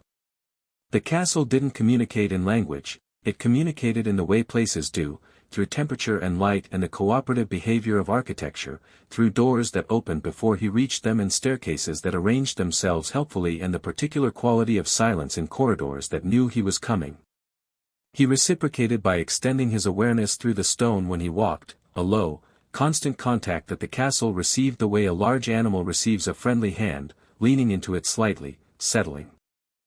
"You're talking to the building again," Ron said on Thursday morning, watching Harry's right hand trail along the wall as they walked to Charms. "It told me there's a shortcut to the Charms corridor behind that tapestry," Harry said, nodding at a hanging depicting a confused scene involving medieval wizards and what appeared to be a very annoyed goat. Ron looked at the tapestry. Then at Harry. Then he lifted the tapestry, and behind it was a passage that cut directly to the third-floor landing outside Flitwick's classroom. He let it drop and stood there for a moment with the expression of someone recalibrating their relationship with the building they'd been attending since age 6 on summer visits. "Fred and George have been looking for this passage for 2 years," he said. "I know," Harry said. "The castle showed me several of their previous attempts. It was quite entertained. They were late anyway despite the shortcut, because Hermione was ahead of them and had held the classroom door open with such emphatic helpfulness that she'd accidentally blocked 3 Ravenclaws from a slightly different angle, and the resulting bottleneck required navigation. Flitwick, standing on his pile of books at the front of the room, watched them file in with the benevolent energy of someone who was genuinely happy about his work. Harry liked Flitwick immediately. Had liked him since the first lesson Monday, actually, for several reasons. The man was precise without being rigid, enthusiastic without performing it, and treated the class's occasional spectacular failures with the genuine delight of someone who found the mechanics of failure interesting. He also, Harry had noticed, adjusted his explanations mid-sentence when he read from the class's faces that something wasn't landing, which was the mark of someone who was actually teaching rather than delivering information and hoping it stuck. "Wand movements for Wingardium Leviosa," Flitwick announced, his own wand demonstrating with perfect fluency. "Swish and flick. Not swish and jab, Mr. Finnegan, I'll remind you of this again before you take anyone's eye out." Harry watched Seamus Finnegan perform a wand movement that bore only passing resemblance to the instruction and observed the charm fizzle at the tip of his wand like a small, confused sneeze. Around the room, various first-year attempts produced similar results. A few objects wobbled, one flew sideways into a Hufflepuff, someone at the back produced a sound like a small explosion followed by a smell of burned wood. Ron was trying gamely, brows furrowed, wrist moving with the reasonable conviction of someone who understood the theory but whose wand was being uncooperative about it. Hermione, to the surprise of precisely nobody who had met her, levitated her feather on the third attempt and spent the remaining 20 minutes doing increasingly complex variations while technically remaining within the scope of the assignment. Harry picked up his wand, pointed it at the feather, said Wingardium Leviosa, and the feather rose, along with the desk, the quill pot, Ron's textbook, and a window latch on the far side of the room that had been sticking since 1987. He put everything down carefully. The window latch settled back with a click that suggested it was staying this time. Flitwick made a sound that was not quite a squeak and not quite a shout, a sort of compressed delight that involved a quick step to the edge of his pile of books for a better view. "Mr. Potter," he said. I overextended," Harry said. "The radius of effect is a calibration issue. I'm still fine-tuning the wand." He turned the holly wand over in his hand. "The Phoenix Feather Core is more responsive than I'm used to. My previous experience was with objects attuned to Titan's specific magical frequency." Flitwick stared at him with the pure, vibrating joy of an academic encountering a genuinely interesting problem. "The resonance differential between Earth core and cosmic attuned instruments," he breathed. "I wrote a paper on theoretical cross-system magic in 1974 that no one read. Would you be willing to, after class, perhaps? I have some questions." "Absolutely," Harry said. Ron leaned over. You just made his year, he said quietly. The calibration really is an interesting problem, Harry said. The wand wants to work with my full output, but it's sized for a practitioner who isn't also running a background resonance with extradimensional artifacts. I need to find the right limiting frequency. Ron stared at him. Sometimes, he said, I understand every individual word you say and then they combine and I need a moment. You understood all of that, Harry said. I understood a moment, Ron said firmly. Defense against the dark arts was a different experience. Quirrell's classroom smelled of garlic, aggressively, thoroughly, a smell that had been applied to every surface with what must have been systematic dedication, and Harry understood immediately that the smell wasn't superstition or decoration. It was noise. Olfactory interference designed to disrupt anyone attempting a close magical reading of the space's occupant. Not effective against him, but thoughtful. He noted the thoughtfulness. Quirrell himself moved through the classroom with the jerky, effortful energy of someone performing a role that required constant conscious maintenance. The stammer was real, not faked, but it was layered over something that didn't stammer, something that chose its moments and chose its words even through the stutter, and Harry could feel the doubling he'd noticed at the feast with much greater clarity here in the enclosed space.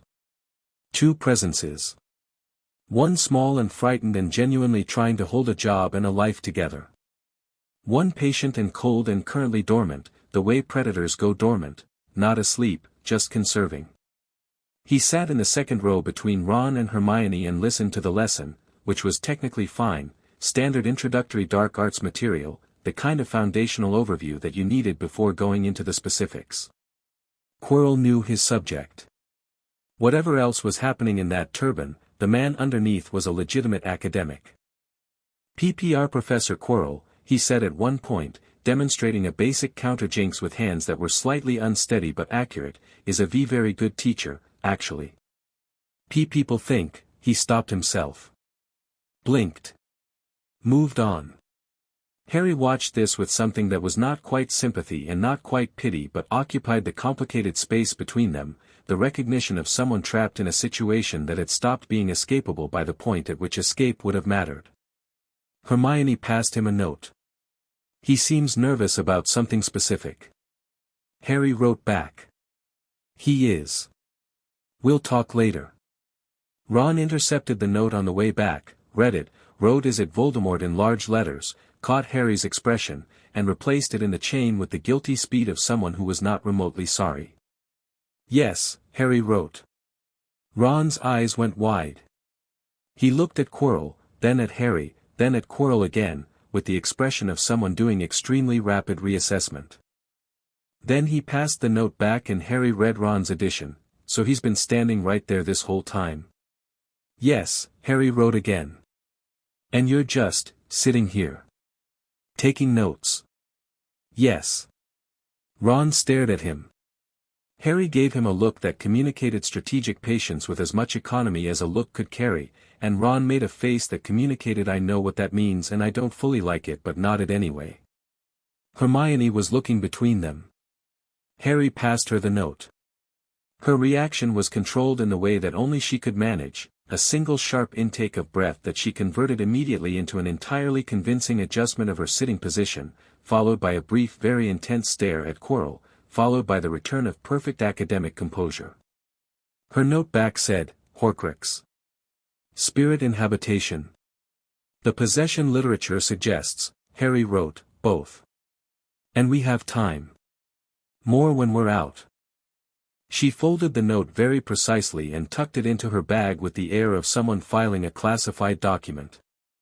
Quirrell dismissed them and Harry stood and gathered his bag, and on his way out of the classroom he passed within 2 feet of the professor's desk, and something from underneath the turban turned its attention toward him, slow and cold and very aware, like something that had been asleep and had just opened one eye.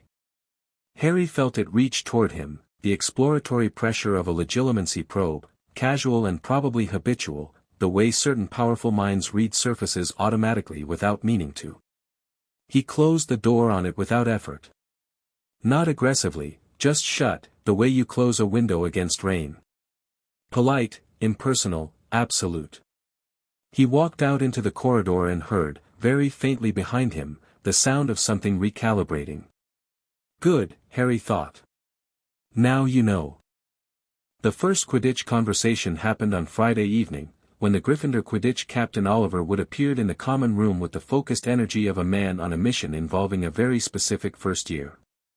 Wood was a sixth year with the particular intensity of someone for whom Quidditch was not a sport but a calling, possibly a religion.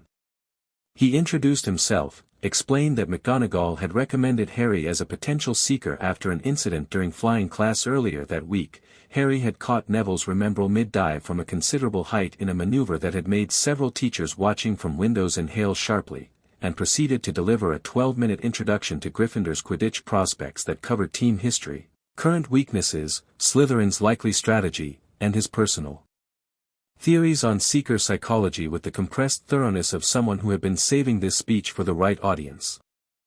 Harry listened politely to all of it and said, "I'll play." Wood blinked, clearly having prepared for considerably more resistance. "Just like that?" "Flying is interesting," Harry said. "I've never done it in the Earth's atmosphere before. Different physics than what I'm used to." Wood's expression shifted from Quidditch captain to something more genuinely curious. "What have you flown before?" "Various atmospheric craft on Titan. Mostly open frame.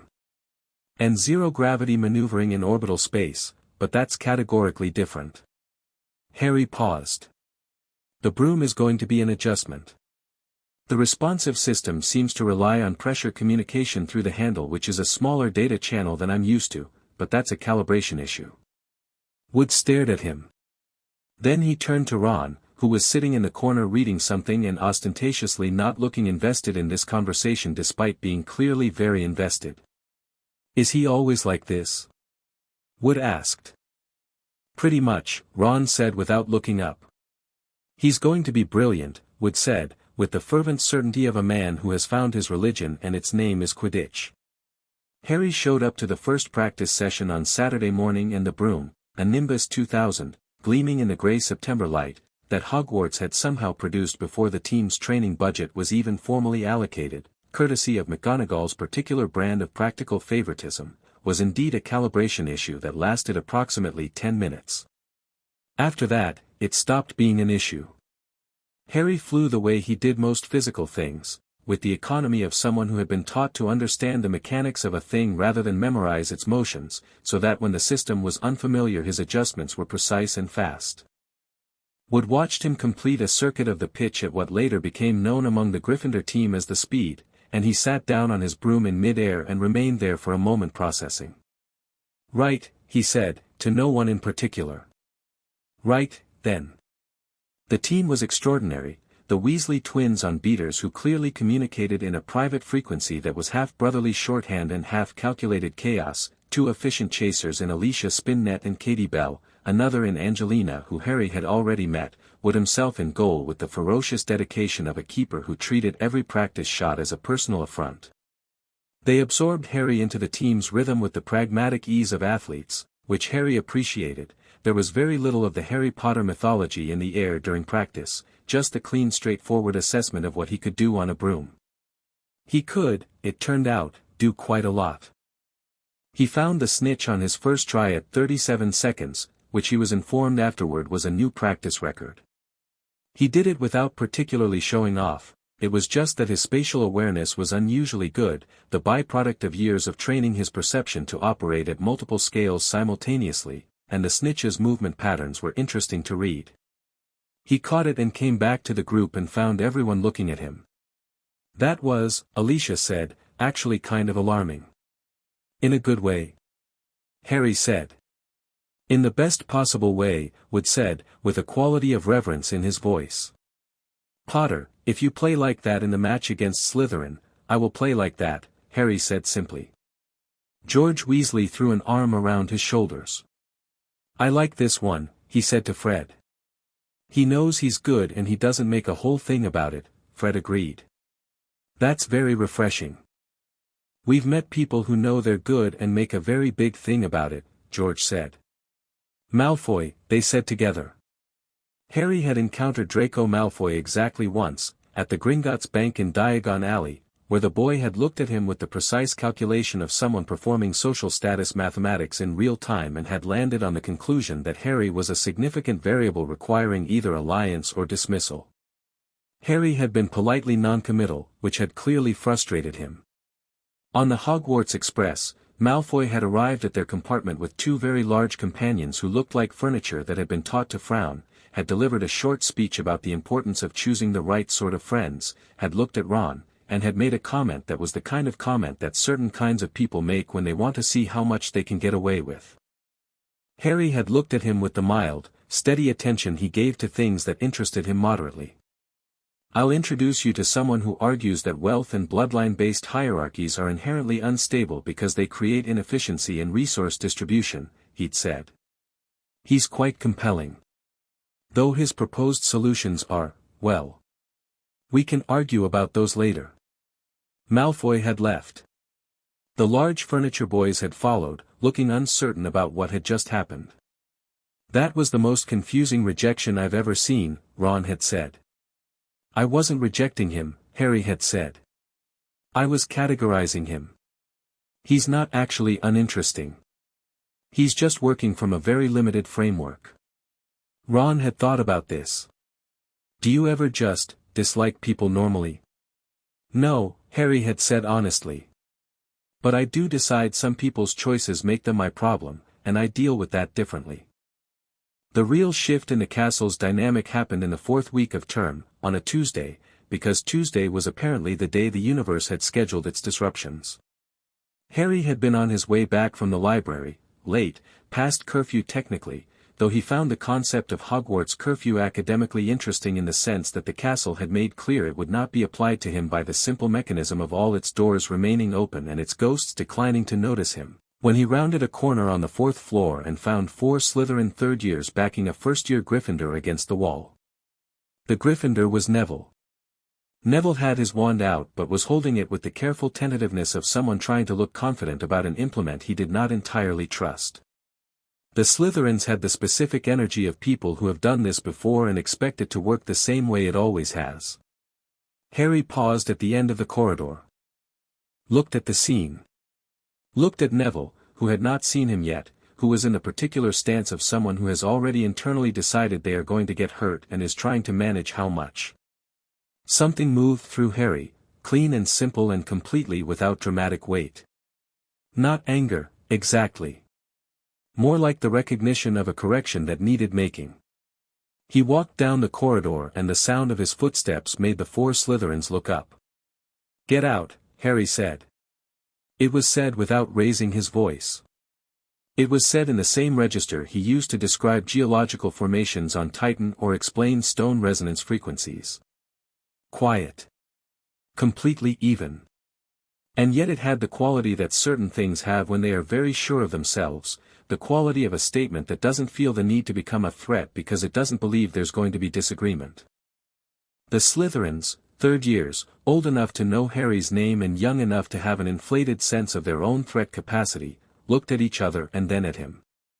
"This doesn't involve you, Potter," the one in front said. His name was Marcus Warrington, Harry would learn later, a boy from a family with money and the particular cruelty that grows in people who have been told their whole lives that they are better than other people and have not yet had that idea tested. Harry looked at him with patient attention. "I know it doesn't. I'm making it involve me. A beat. Last time I'm saying it. Get out." "You're a first year," Warrington said, with the disbelief of someone encountering a logic error they can't reconcile. "Yes," Harry said. He tilted his head very slightly. "You should probably factor in the bracer before you decide that's a relevant point." He wasn't threatening to use it. He wasn't performing anything. He was just being the thing he was, clearly and without apology, and letting the people in the corridor do the math. The math took approximately 4 seconds. Then all 4 Slytherins were walking away, not running, because they were too proud for that, but moving with the slightly too fast pace of people who have decided elsewhere is better and don't want to explain why. Harry watched them go and then turned to Neville, who was lowering his wand with an expression that was trying to settle on something but kept landing on different things: relief, embarrassment, something that had been scared and was now reassembling itself. "Are you all right?" Harry asked. "Yeah," Neville said. "Yeah, thanks." He paused. "You didn't even, you just said it." "They were going to assess whether the effort was worth it," Harry said. "It wasn't. They know that now." He looked at Neville. "How often does this happen?" Neville was quiet for a moment. Then, with the resigned honesty of someone who has been answering this question internally for years, he said, "Fairly often. I'm not very good at magic yet. Compared to most people. Gran says I'll come into it, but, you know every plant in the greenhouses by name, species classification, and magical property," Harry said. Neville blinked. "How do you mentioned 6 of them at breakfast on Wednesday while describing your grandmother's garden," Harry said. "You weren't trying to demonstrate knowledge. You were just talking. That's when people actually know things." He paused. "Your herbology instinct is better than anyone in our year, including Hermione, who is better than everyone at everything she's consciously trying to be good at. You need to give yourself time." Neville looked at him for a long moment with an expression that was doing several complicated things simultaneously. "You notice things," he said finally. "Yes," Harry said. "Want to walk back to the tower together?" "Yeah," Neville said. "Yeah, all right." They walked, and Neville talked about the greenhouses with the unpressured ease of someone whose favorite subject had been given the signal that it was welcome, and Harry listened with genuine interest, and by the time they reached the portrait hole they had covered the magical properties of 3 varieties of devil's snare and Neville had stopped holding his shoulders around his ears. October arrived and brought with it the smell of wood smoke from Hagrid's hut, leaves in colors that had no reason to be that beautiful, and Halloween, and with Halloween came the troll. Harry knew about the troll before Quirrell announced it. He felt the shift in the castle's awareness from routine Saturday evening slight tension to something sharper and more specific, the equivalent of a very large building flinching. He was in the common room when he felt it, mid-conversation with Hermione about the spatial mechanics of the Mirror of Erised, which she had been reading about with the focused intensity of someone going down an academic rabbit hole that was going to take several weeks to resurface from. He stood up. "Something's in the castle that shouldn't be," he said. Ron looked up from his chess set. "How do you, the castle told me." Harry was already moving. "Large. Aggressive. Probably in the dungeons or heading there." He looked at Ron and Hermione. "Hermione, where would you have gone tonight? If you'd been upset and needed to be somewhere private?" Hermione's face flickered. He'd caught the thing she was hiding, which she almost immediately decided to stop hiding, because he was Harry and because the situation had overtaken the social arithmetic. "The girls' bathroom," she said. "3rd floor. It doesn't matter. I've been there since this afternoon." "Why?" Ron said something thoughtless in charms, Harry said, looking at Ron with a brief, level look that communicated volumes efficiently. Ron had gone quite red. I didn't mean, later," Harry said. "Come on. Bathroom first." They went out of the common room through the fat lady's portrait, which swung open before Harry touched it, which Hermione noticed and filed, and Ron was too focused on the crisis to clock, and moved through the corridors quickly, navigating by the castle's awareness, which was directing him with the controlled urgency of something that had identified a problem and had found the person it trusted to deal with it. The troll was 12 feet of concentrated wrongness, standing in the 3rd floor bathroom corridor with the focused destructive intent of something that hit things because hitting things was the primary mode through which it engaged with the world. It had found the bathroom and was introducing itself to it via the wall, which was having a bad time. Inside, they could hear things breaking. Harry assessed the situation, troll's approximate weight, reach, the structural layout of the corridor, the door's position, the location of anyone inside, in approximately 2 seconds. "I'm going in," he said. "Are you going to?" Ron started. "I'll be careful with the building," Harry said. "The bathroom can be repaired. The person inside it is more important."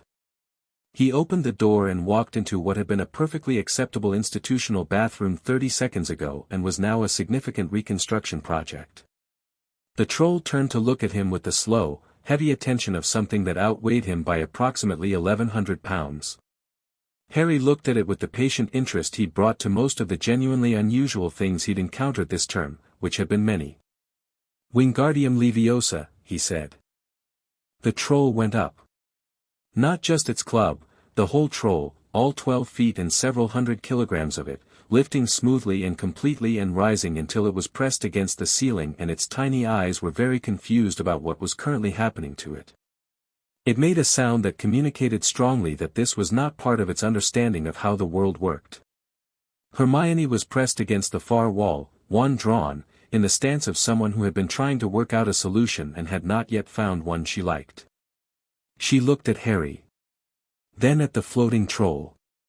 Then at Harry again. "You levitated a mountain troll," she said. "The charm scales," Harry said. "You just need to mean it at the right volume."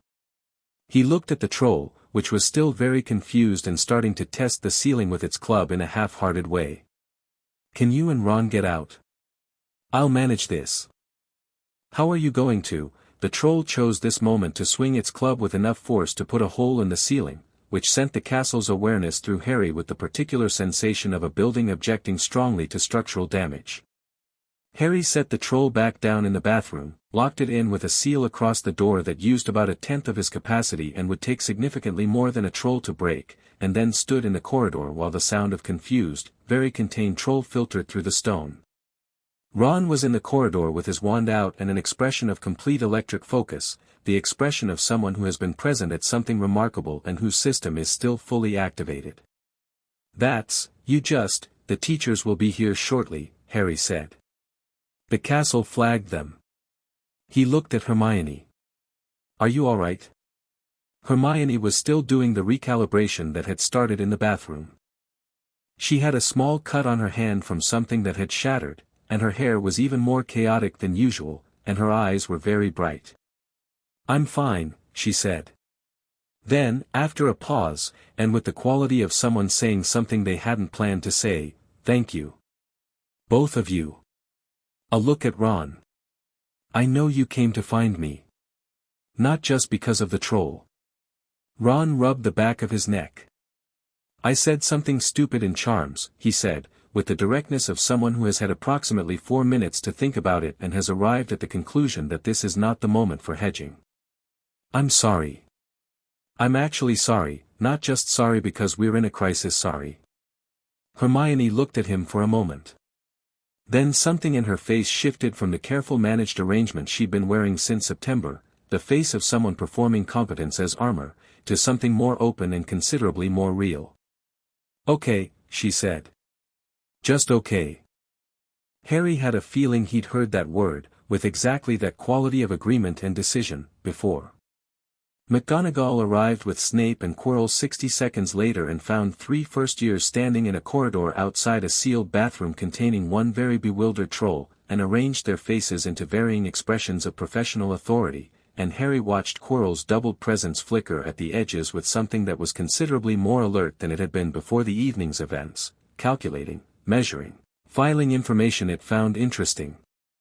He met that cold awareness with his own steady gaze, briefly, long enough for it to know it had been seen. Quirrell's hands, at his sides, tightened very slightly. McGonagall gave them all detention and 20 points each for the flagrant curfew violation, then gave 30 points each for the troll management, then appeared to reconsider the entire framework of the school's reward system as inadequate to the situation and simply sent them to bed. Walking back up through the castle, Hermione on one side of Harry and Ron on the other, Harry thought about the way the troll had floated, the ease of it, the sense of the spell scaling to match what was needed without resistance. He thought about the wand's increasing comfort with his output levels, the calibration issue smoothing out over weeks of use. He thought about the empty settings in the bracer and the steady, patient hum in the back of his awareness that had been getting incrementally louder since September. He thought about Quirrell and what was under the turban and what it had felt like when it noticed him. "It knows I know," he said quietly. Ron and Hermione both looked at him. "Voldemort," he said. He's been reading the situation. He knows I'm not what he expected. He paused. He's going to want to move on the stone faster than originally planned. How fast? Hermione said. Before Christmas, probably, Harry said. He'll want to do it before I've had enough time in the castle to be fully integrated with its defenses. He thought about this. Which means he underestimates how quickly that's already happened. The castle, Ron said. The castle, Harry confirmed. They reached the portrait hole and the fat lady opened without being asked, which Ron had started treating as a personal service rather than a supernatural event, and they climbed through. The fire was burning low in the common room and most people had gone to bed, and the three of them sat together in front of it without any particular plan to and talked quietly for an hour, not about Voldemort, not about trolls or stones or doubled presences, but about easy things. About Ron's brothers and Harry's years on Titan and Hermione's parents who were dentists and who had been, she said with a small smile, extremely confused about the letter from Hogwarts. My mother cried, she said. In a good way. She's very proud. A pause. She worries I won't make friends because she stopped. Because you're very smart and you know it, Harry said. And some people find that difficult. Hermione looked at him. It's not a flaw, Harry said. Being the smartest person in the room is only a social problem if you decide everyone else's comfort with your intelligence is more important than having your intelligence. It's not. He looked at the fire. Thanos didn't raise me to apologize for what I am. I tried to, early on, I used to make myself seem less than I was so people would be comfortable. He noticed and he stopped it. A beat. He said there was nothing generous about shrinking yourself to make lesser work feel adequate. You either help people grow or you find people who don't need you smaller. The fire crackled. Ron was looking at the flames with an expression that suggested he was turning something over carefully. I'm going to remember that, Hermione said quietly. Good, Harry said. You should. They stayed until the fire went to embers, and sometime around midnight they drifted up to their separate towers, and the castle settled around them with the deep, patient attention of something that had been watching people become who they were going to be for a very long time, and found this particular set of people quite promising. Outside, in the grounds, the first November rain had started, and the forbidden forest was dark, and somewhere under the castle, behind three-headed dogs and various elaborate defenses, a stone that granted immortality sat waiting for what was coming. And in a defense classroom that now had all its garlic back on its shelves because Harry had unlocked and relocked the door on his way past that evening, smoothly, without breaking stride, the castle's awareness showing him exactly where the key was, something in a turban had recalibrated its timeline and was beginning to move faster. Harry knew. He was ready. Chapter 4, The Man with Two Faces and the Boy with 6 Stones. The first snow came to Hogwarts in early December, landing on the castle's shoulders like something it had been expecting, settling into the crenellations and the greenhouse rooftops and the surface of the lake where it melted at the edges into dark rings. Harry watched it from the astronomy tower at 5 in the morning, which was when he did his clearest thinking, the hour before the castle woke up properly, when the corridors were still and the only sounds were the distant calls of the owls coming back from their night runs and the low, constant conversation between stone and magical foundation that he'd learned to hear like background music. He was thinking about timing. Quirrell had been deteriorating visibly for 3 weeks. Not physically, Quirrell himself, the man, was holding together with the desperate maintenance of someone using significant personal resources to perform normalcy. But the doubled presence had been getting louder, the way certain things get louder when they're running out of patience. Voldemort had been dormant for 10 years, surviving on whatever scraps of existence a disembodied Dark Lord could sustain, and he was very close to something that could restore him, and the gap between where he was and where he needed to be was growing intolerable. Harry understood the pressure. He even respected the strategic position, abstractly. Here was a being who had been brilliant enough and ruthless enough and committed enough to survive complete destruction and spend a decade maneuvering back toward relevance. That was not nothing. That required a quality of will that most beings never developed. It was just that the wheel was pointed in a catastrophically wrong direction, and Harry was going to have to deal with it before it reached the stone. He turned the bracer over on his wrist. 5 weeks ago, the space stone had arrived. Not dramatically. Not with cosmic fanfare. He'd been in the library at 11 o'clock on a Tuesday night, reading about the history of magical contracts, and the bracer had warmed on his wrist with a slow, particular heat, and when he looked down the first setting was no longer empty. A gem of deep, luminous blue sat in the obsidian, and the air in the library had rearranged itself slightly, like a room adjusting to accommodate something new, and the spatial awareness Harry had always had, the sense of distances and positions and the geometry of spaces, had simply become something else. Not larger. Deeper. Like the difference between a map and understanding the territory the map describes. He'd sat very still for a long moment, feeling it settle. Then he'd gone back to reading about magical contracts, because the space stone was patient and the library was warm and there were 40 pages left. The Mind Stone had come 2 weeks later, during Transfiguration, which McGonagall would probably find both flattering and alarming if she ever found out. It had settled into the bracer with a precision that felt like something clicking into a position it had always been approaching, and Harry's already formidable mental architecture had reorganized itself into something that processed at a different speed, not faster, exactly, but cleaner, less noise between perception and understanding, the way a room sounds different with good acoustics. He'd completed the rest of the Transfiguration practical in about 40 seconds and spent the remainder of the lesson doing charms reading, which McGonagall had noticed and chosen not to address. 2 stones in the bracer now. 4 settings still empty. He could feel the others, the soul stone warm and close in a way that felt like a particular frequency he associated with something he couldn't quite name, something that hummed at the same pitch as the memory of a voice he'd never actually heard. He was thinking about all of this in the pre-dawn dark when the castle's awareness moved through him with sudden urgency. Not the comfortable, conversational attention it usually offered. Something sharper. Something that said now. Harry straightened.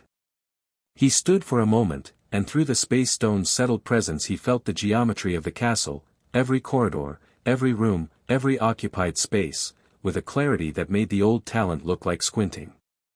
He found Quirrell in approximately 2 seconds, moving, purposeful, heading down and not stopping. Going for the stone. Tonight. Harry picked up his wand, turned from the window, and walked out of the astronomy tower without hurrying. Hurrying was for people who were afraid of being late. He went to Ron's dormitory first. He didn't wake Ron. He stood at the edge of the sleeping space for a moment, watching his friend's completely unconscious face. Ron slept with the total commitment of someone who treated rest as a serious undertaking, and felt something move through him that was quieter than most of his feelings, something he didn't have a framework for yet because he was new to having people. He left a note on the nightstand. Gone under the school. Don't follow. Tell Hermione in the morning. H. He thought about it, then added, I'll be fine. Not asking for your trust so much as informing you it's warranted. Ron would appreciate the distinction. He went to the 3rd-floor corridor because it was the fastest way in and the castle opened it for him, not just the locked door to the corridor but the trapdoor at the end, the one Fluffy was positioned on top of, and as Harry approached the 3-headed dog he saw that all 3 heads were awake and oriented toward the door, which meant Quirrell had already passed this way. The music Quirrell had used to send Fluffy to sleep had worn off enough that 2 of the 3 heads were alert. Harry sat down on the floor cross-legged and looked at the 3 heads. They looked back. He reached one hand out, palm up, not insisting on anything. An offering of approach rather than a demand of cooperation. One head came down and sniffed him. Then the second. The third watched him with the specific suspicion of a head that had learned from experience to be the skeptical one. I'm going to go through the trapdoor, Harry said. You can sleep or you can stay awake, it doesn't matter to me. I'm going to deal with what came through before and I'll be back. 3 heads regarded him. The castle's awareness moved through the room and Fluffy felt it. Harry could see it, the way all 3 heads oriented slightly, responding to the castle's endorsement the way animals respond to the approval of a trusted keeper. All three heads lay down. Harry opened the trapdoor and dropped through. Devil's snare first. He fell into it and it wrapped around him immediately with the enthusiastic grip of a plant that had found what it was designed for, and Harry let it hold him for one moment, feeling its root intelligence, the simple decisive logic of something that responds to light and resistance, and then he sent a thread of warmth through his hands, not fire but the resonance of something alive and patient, a frequency that the plant recognized as neither prey nor threat but something in a third category. It didn't have a name for. The snare unwrapped him and withdrew, and Harry dropped to the floor and walked on. The flying keys were easy. With the space stone's awareness he found the right one without needing to fly. He reached into the spatial field of the room and the old iron key came to his hand like something recalled, and he unlocked the door and moved through it. The giant chess set was a problem, because chess sets designed as obstacles were designed with the assumption that the person crossing would engage with them as a chess problem. Harry looked at the board and the pieces, which were already in a mid-game configuration from Quirrell's passage, and felt the castle's particular pride in this obstacle and chose, out of genuine respect for the construction, to honor it. He sat down at the black side and played. He played quickly and cleanly, the mind stone's reorganized clarity making the lines of the game very evident, and the white pieces fought well. This was good chess, the castle's chess, and it knew what it was doing.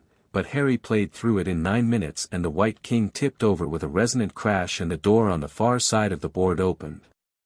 He paused at the troll. It was already unconscious. Quirrell had dealt with it more efficiently than he'd dealt with most things, which said something about Quirrell with Voldemort's patience running short. Harry stepped over it and moved on. The potions challenge was 6 bottles on a table and a set of riddles and a wall of fire that smelled of good enchantment, complex and layered. And Harry identified the correct bottle in about 30 seconds because the logic of the riddle was sound and he was very good at logic, and drank it and walked through the black fire and stood in the last chamber. The mirror of Eriste stood in the center of it, alone, massive, its surface dark and still. Quirrell stood in front of it. Harry watched him for a moment from the doorway. Watched the frantic, desperate energy of the double presence, Quirrell's hands moving, his posture that of someone being operated from the inside, small and frightened and very tired. The cold intelligence behind him pushed forward and Harry felt it search the room and find him and go very, very still. "I wondered when you'd come," the voice said through Quirrell's mouth. Quirrell's voice but not, the stammer entirely gone, the cadence replaced by something smoother and colder, something that had been choosing every word with the care of centuries. "I thought perhaps the headmaster's loyal student had decided to leave the complicated things to the adults." "I'm not the headmaster's student," Harry said. He walked into the room. "And the complicated things are fine. I don't mind complicated." Quirrell turned. The doubled presence looked at Harry through Quirrell's eyes and Harry looked back at it, and this was the first time they had seen each other properly, not the sideways reading of awareness in a classroom, not the probanclos of the corridor, but directly, without mediation. It was interesting. Voldemort's presence in this state was a compressed, ferocious thing, stripped of body and circumstance down to its essential quality, which was a kind of focused, brilliant, ruthless will. Even diminished, even reduced to this, Harry could feel the shape of what it had been at full power, and he took that information seriously. Voldemort at full capacity would be genuinely dangerous to almost anything. He filed this without letting it change his posture. "You're not afraid," Voldemort said. "No. You should be. Whatever Thanos taught you about power, whatever those stones have given you, I have lived and died and lived again, boy. I have pushed past every boundary the universe put on a human life. You're parasiting a frightened academic," Harry said, with the mild tone he used for factual corrections, "because you don't have a body. I understand that you were considerably more impressive in 1981. I'm accounting for that." He looked at Quirrell's face underneath the possession, the man underneath the monster. "That said, you are genuinely remarkable. The will it took to survive what happened to you is not nothing." A pause. He'd surprised it. He could feel the surprise, the cold intelligence recalibrating, not expecting to be acknowledged. "That's an unusual thing to say," Voldemort said. "It's accurate." Harry tilted his head. "The problem isn't your capability. The problem is what you're doing with it. The Immortality Project, the Horcruxes, the Conquest, all of it, it's very sophisticated engineering aimed at an outcome that is fundamentally incoherent." "Enlighten me," Voldemort said. The tone was sharp but listening. Harry noted the listening. "You want to live forever and to rule. But the first makes the second meaningless. You can't want anything badly enough to sustain 1,000-year empire on pure will, and you've already demonstrated that the qualities that made you extraordinary in a lifetime become pathology across centuries. You've made yourself too singular. Too brittle." Harry paused. "Thanos makes the same mistake, in a different direction. I've told him so." Quirrell's face did something strange, the doubled expression, both presences responding to this, one with the absent contemplative recognition of something the man underneath had maybe already known, one with a cold, sharp attention that was almost curious. Genuinely curious. "You're lecturing Voldemort," the cold voice said. "I'm being honest with Voldemort," Harry said. "It's different."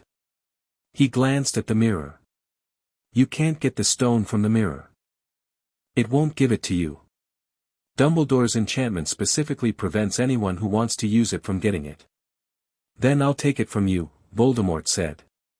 And the temperature of the room changed, the cold presence expanding, and Quirrell's hands came up and the dark magic that unfolded from them was real and serious and aimed with precision. Harry stepped sideways. Not dramatically. Not with visible effort. He simply wasn't where he'd been, the space stone's settled awareness making the motion feel like walking through a door that had been open all along, and the curse hit the wall behind him and left a mark that the castle was going to have opinions about. "Don't," Harry said. Still calm. "I'm not being arrogant about this. I'm asking you not to do that because I don't want to hurt Quirrell. He's a person. He's a vessel," Voldemort said. "He's both." Harry looked at Quirrell directly, past the cold presence to the man underneath. "Professor. I know you're in there. I know you made choices that got you here that you can't undo. But you're still in there." A pause. "What's your first name?" Something flickered in Quirrell's face. Something entirely Quirrell, not Voldemort, a brief, human startle at being asked something so ordinary in such an extraordinary moment. "Quirinus," he said, and it was his voice, the stammer fully back, the man surfacing for a moment. "Quirinus," Harry said. "I'm going to end this. You'll survive it. I promise you that." He held the man's gaze steadily. "I need you to stop fighting for him. Just for a moment. Just, stop pushing back." Voldemort surged forward, pushing Quirrell's voice back under, filling the doubled presence with cold fury. "You don't negotiate with my vessel," Harry closed the distance. Not running, 3 fast, even strides, the space stone collapsing the distance like a thought, and his hand closed around Quirrell's wrist, and what happened next was not something Harry planned or executed in a traditional sense. It was something he understood theoretically and had never done before and did now because the situation called for it and he trusted his own preparation. The magic in Harry's blood, the old earth magic, the deep-root kind Thanos had taught him to trace to its source, carried Lily Potter's sacrifice as an active property, not a memory but a structure. Love expressed at the intensity of a parent standing between a monster and a child, expressed in the moment of death, encoded into the blood. It had always been there. He'd always known it was there. He let it surface. It was warm. That was the only way he could describe it, even to himself afterward. Warm in the way that things are warm when they have been generated by something that genuinely, completely means it, the warmth of something true. Voldemort hit it like water hitting fire. The sound was immense, not physical sound but magical sound, the sound of a presence that had been compressed and patient and cold for a decade suddenly encountering something it had no framework for and no defense against. Harry held Quirrell's wrist and felt the cold presence tearing away from the man it had been inhabiting, felt Quirrell slump as the weight of it left him, felt the disembodied scream of something that had expected victory and encountered instead the specific magic of love and sacrifice in the hands of the child who'd been carrying it for 11 years.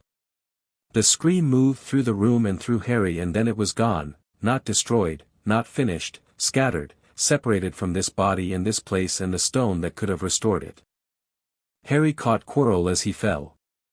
He set the man down carefully on the stone floor, one hand checking for pulse and finding it, checking for breathing and finding it, the basic maintenance checks that Corvus had made him practice until they were reflex.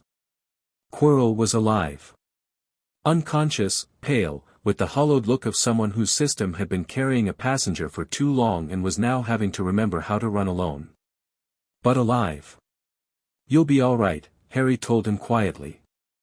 "The school has a very good medic." He stood up and faced the mirror. It was showing him something. He hadn't looked at it directly before, had been too focused on Quirrell, but now, standing in the empty room with the cold presence gone and the stone presumably still in its enchanted location, he looked at the mirror's surface and saw. He wasn't sure exactly what he'd expected to see. Canon accounts of the mirror suggested it showed the viewer's deepest desire, which meant it was going to show him something revealing and probably complicated, and he had some ideas about what his deepest desire might be and wasn't entirely ready for all of them. What he saw was a woman.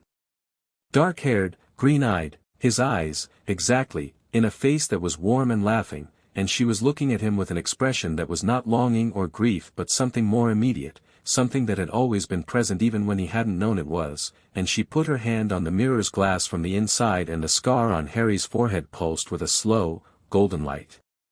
He put his hand on the mirror from the outside. The glass was warm.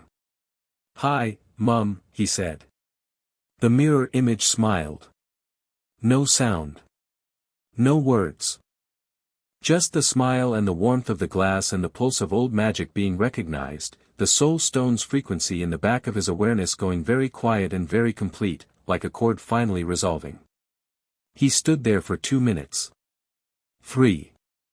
He gave himself the time because he had never, in 11 years, taken it. Then he lowered his hand.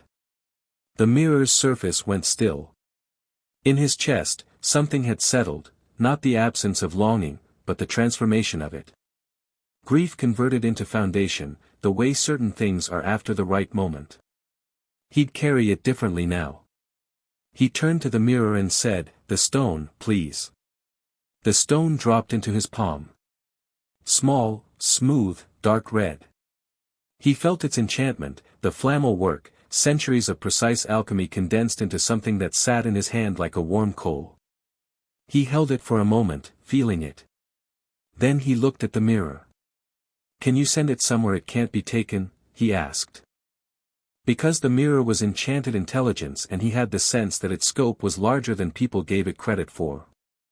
The mirror's surface moved. Harry opened his hand and the stone lifted and sank into the mirror's surface and disappeared. He walked back to Quirrell, checked vitals again, and then looked up at the ceiling of the chamber and said, "Can you get Dumbledore here?"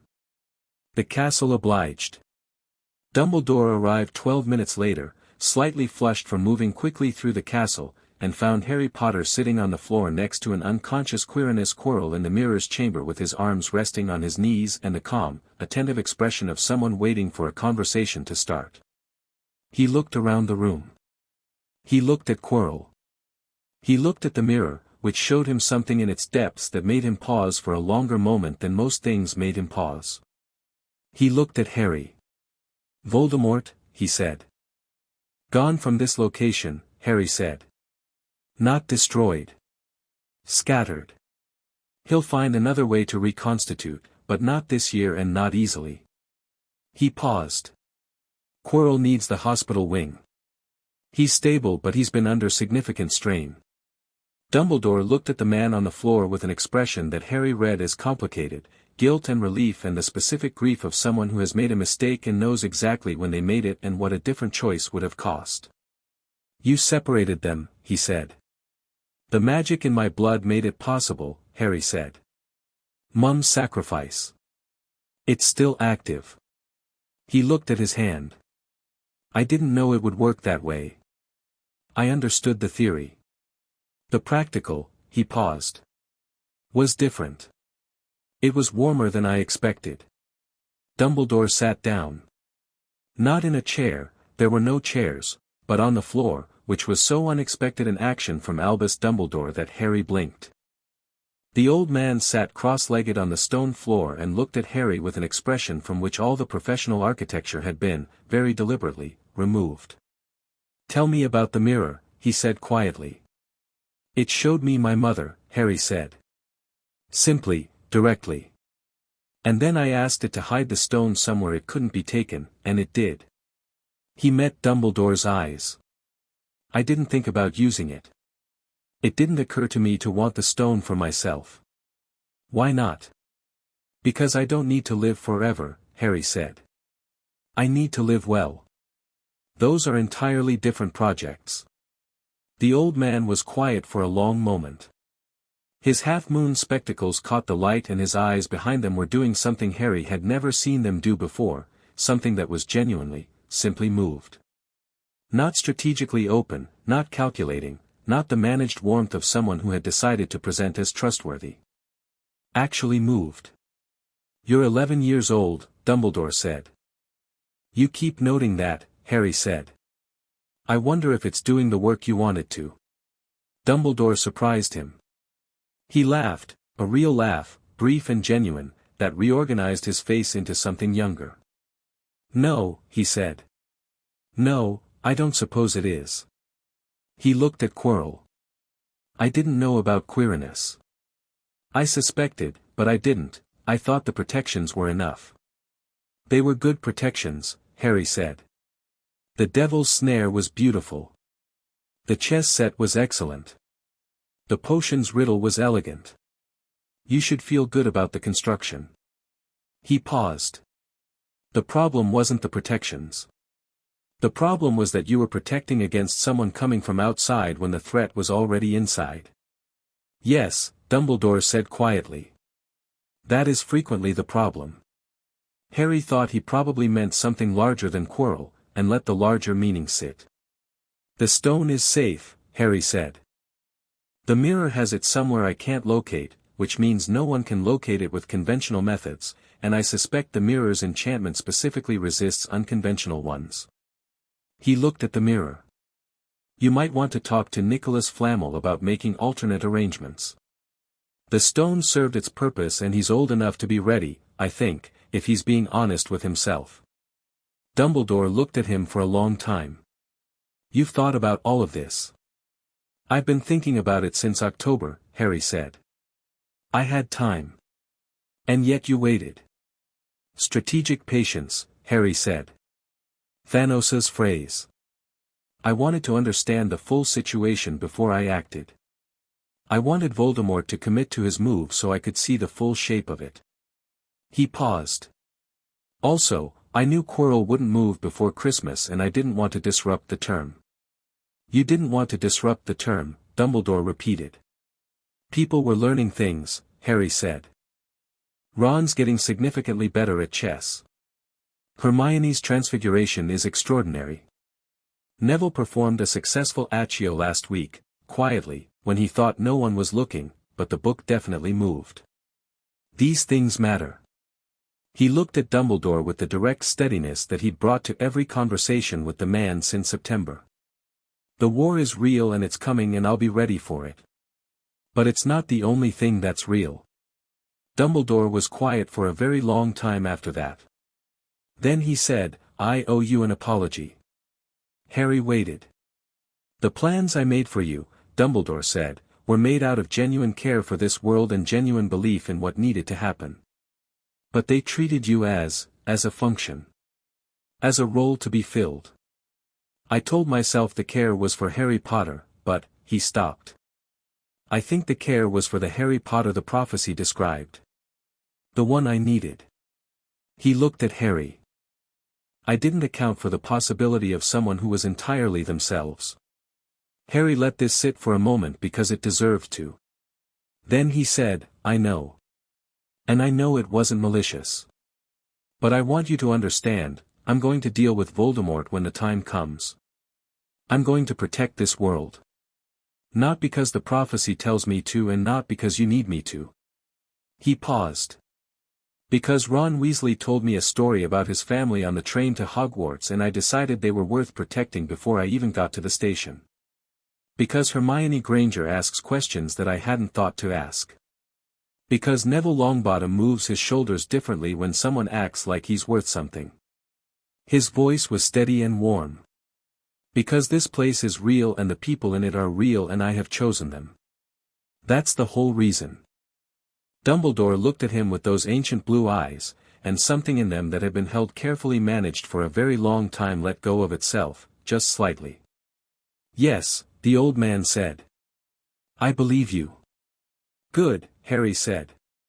Because I want us to be on the same side, Professor. Genuinely.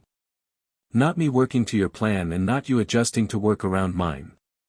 Actually the same side. He met his eyes. Can you do that? A long pause. Outside, muffled by stone and depth, the castle existed, hundreds of sleeping students, fires banked low, the ghosts doing whatever ghosts did in the small hours, all of it continuing in complete ignorance of what had just happened in this chamber. I can try, Dumbledore said. I have some habits to revise. That's honest, Harry said. I appreciate it.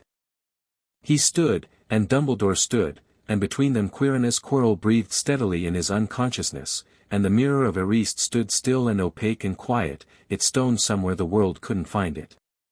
Harry picked up his wand from where he'd set it. Professor, he said. Harry.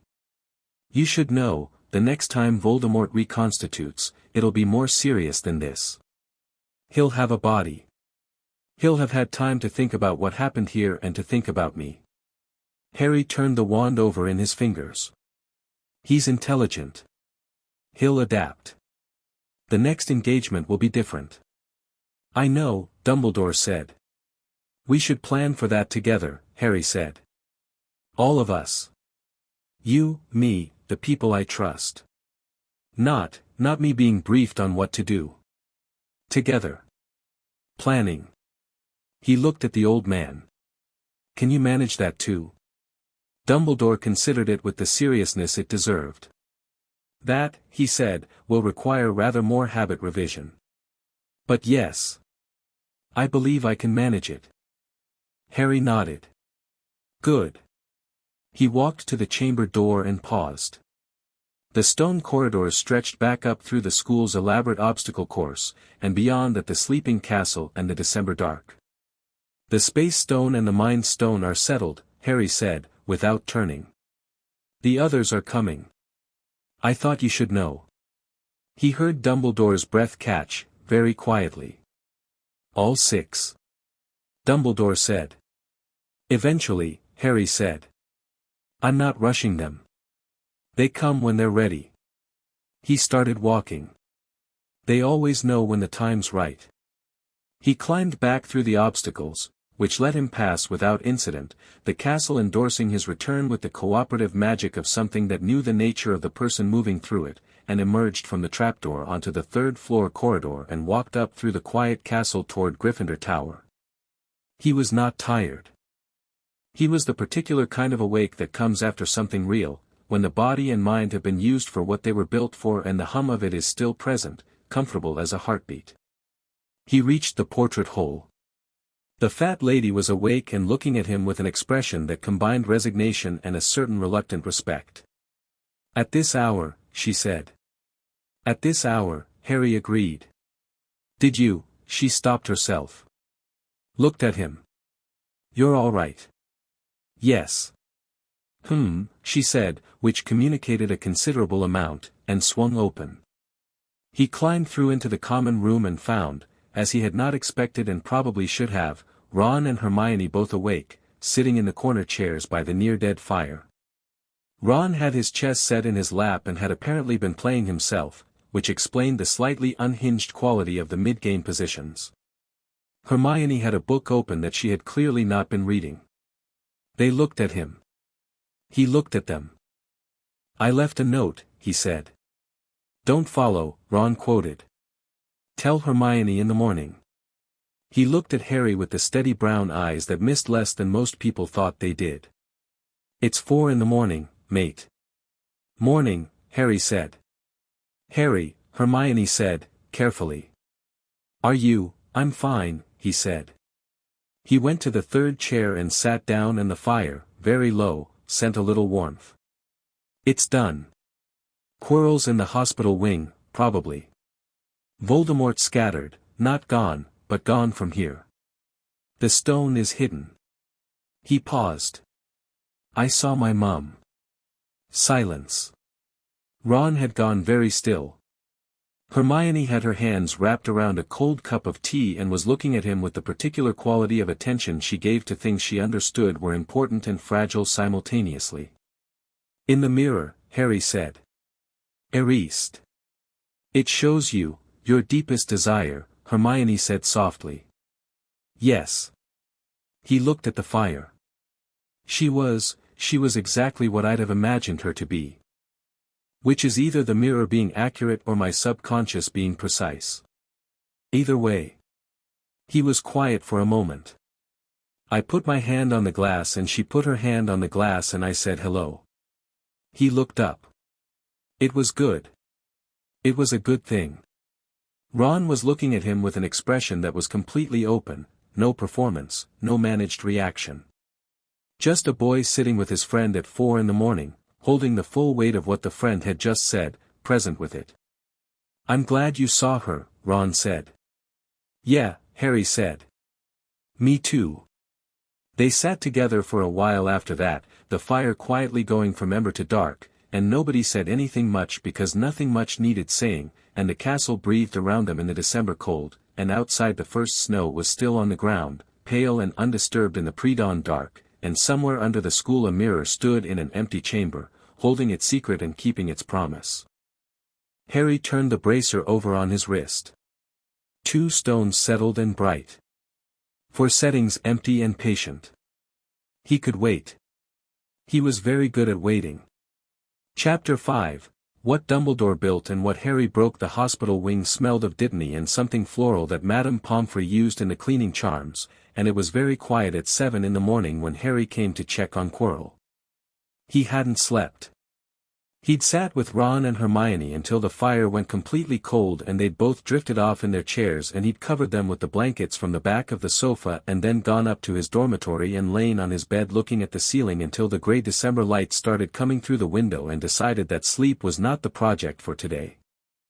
Quirrell was in the last bed on the left, separated from the rest of the ward by a curtain that Pomfrey had arranged with the efficient privacy of someone who understood that certain recoveries required specific conditions. He was conscious. Barely, but genuinely, his eyes were open and tracking, and when Harry came around the curtain he registered the arrival and his face did the complicated thing that Harry was learning to recognize as Quirrell's face without the overlay of something else using it. It looked younger. That was the first thing. Without the constant tension of maintaining a divided space, the lines of his face had rearranged themselves into something that was, tired, profoundly tired, the kind of tired that goes into the bones, but more genuinely his. Mr. Potter, he said. His voice was rough and the stammer was present and entirely his own.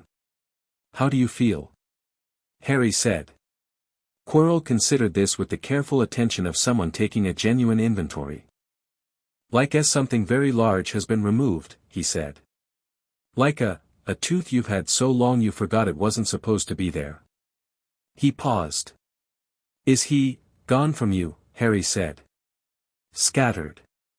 He'll reconstitute eventually, but not attached to you and not soon. Quirrell closed his eyes briefly. The relief was so complete and so private that Harry looked away from it, giving it space to exist without being observed. Some things were too raw for witnesses. I made choices, Quirrell said. When I first encountered him in Albania. I was frightened and I thought, he stopped. You thought you could control the situation, Harry said. And then you were in it before you understood what in it meant. Quirrell looked at him. You're not judging me. You were in a situation most people wouldn't have survived at all, Harry said. And you held on to yourself enough that when I spoke to you, you heard me. That's not nothing. He paused. What happens to you now is up to you. But the thing that was using you is gone, and you have your life, and that's a foundation. Quirrell was quiet for a long moment. Outside the curtain, the hospital wing existed in its early morning stillness, the light coming in flat and silver through the high windows. He told me things about you, Quirrell said. Before the end. After he knew you'd come. He was recalibrating. A pause. He said you were a variable he hadn't accounted for and that variables either become assets or they become problems. Which did he decide I was? He didn't, Quirrell said. That's what unsettled him. He couldn't categorize you. He looked at Harry with something that was not quite curiosity and not quite warning. He'll think about you. While he's, wherever he is. He'll think about you more carefully than he's thought about anyone since your mother. Harry nodded slowly. I know. He stayed another 15 minutes, talked about nothing significant, made sure Quirrell had water and knew where the call bell was, and then left because the man needed sleep more than he needed company. In the corridor outside the hospital wing he ran directly into Dumbledore. Not accidentally. Dumbledore had clearly been coming toward the hospital wing with intention, and he stopped when he saw Harry and they stood for a moment in the corridor, the old man and the boy, and the castle's awareness moved quietly around both of them. You came to see him, Dumbledore said. Yes, Harry said. Dumbledore looked at him for a moment with that expression that had been becoming more common since their conversation in the chamber last night, the one that had let go of its professional management and was simply, genuinely looking. I came to apologize to him, Dumbledore said. For not seeing it sooner. He'll need to hear that, Harry said. He's blaming himself. As am I, Dumbledore said quietly. Harry looked at him. Don't do it too long, he said. Useful guilt corrects behavior. The other kind just accumulates. He paused. Thanos told me that. It took him a while to apply it to himself. Dumbledore's expression moved through something. How is Thanos? I'm going to contact him today, Harry said. He'll want to know what happened. A beat. He'll probably want to come here. The corridor was very still. Here, Dumbledore said. Here, Harry said. To Hogwarts. To see the school and see me and assess whether I'm alright and whether the situation is being handled correctly. He met the old man's eyes. I'd like you to be prepared for that rather than surprised by it. Dumbledore held his gaze for a moment. Then he said, Thanos of Titan, in my school. He's not going to hurt anyone, Harry said. He's going to look very large and very purple and very serious and he's going to have strong opinions about educational methodology that he will share whether or not you ask for them. But he's not going to hurt anyone. I see, Dumbledore said, with the tone of someone adding a new item to a list that was already considerably longer than they'd planned for. I'll make arrangements. Thank you, Harry said. He started moving toward breakfast and then paused. Professor. You should know, Ron and Hermione know most of what's happening. They knew last night. I had suspected as much. I'm not going to cut them out, Harry said. Whatever plans you and I make, they're part of them. That's not negotiable. Dumbledore looked at him. Then at the floor. Then back. 2 first years, he said. 2 of the most capable people I've met, Harry said, and I've met some genuinely impressive beings. He looked at the old man steadily. Ron reads people better than anyone I know. Hermione builds understanding faster than anyone alive. They're assets, not liabilities, and I won't treat them like they need protecting from information any more than I needed protecting from it. He paused. Deal with it at whatever pace you can manage. But that's how it is. He went to breakfast. The school found out about Quirrell in the specific way that schools find out about things, through the osmotic process by which information moves through populations of people who live together with very little privacy and a great deal of interest in each other's business. By lunchtime the basic fact of Professor Quirrell's hospitalization was general knowledge, heavily decorated with speculation that ranged from plausible to spectacular. By dinner the story had developed several conflicting versions, the most popular of which involved Harry Potter doing something dramatic in the third-floor corridor, which was technically accurate in the way that a map is technically accurate about a place you've never been. Harry ate dinner and answered direct questions directly and didn't embellish or perform, which frustrated some people who wanted the dramatic version and satisfied the people who appreciated the plain one. Malfoy waited until the dessert course. He materialized at Harry's elbow with the studied casualness of someone who had been working up to something, and said, "So you've had your little adventure, then?" Harry looked at him. "Hello, Draco." Malfoy blinked. The first name was always slightly disorienting. Harry had been using it since the train, which consistently wrong-footed people who had prepared for either Malfoy or Potter and received instead a register that suggested the power differential was distributed differently than they'd assumed. "Word is you went down under the school," Malfoy said, recalibrating. "Third floor. The prohibited corridor." "Yes," Harry said. "And that Quirrell is in the hospital wing," Harry said. "He'll be all right." Malfoy looked at him with those pale, sharp eyes. He was, Harry had noted throughout the term, considerably more intelligent than his social performance suggested. The performance was the product of an upbringing that rewarded certain displays and punished others, but underneath it was a mind that was quick and lateral and deeply curious about things it pretended not to be curious about.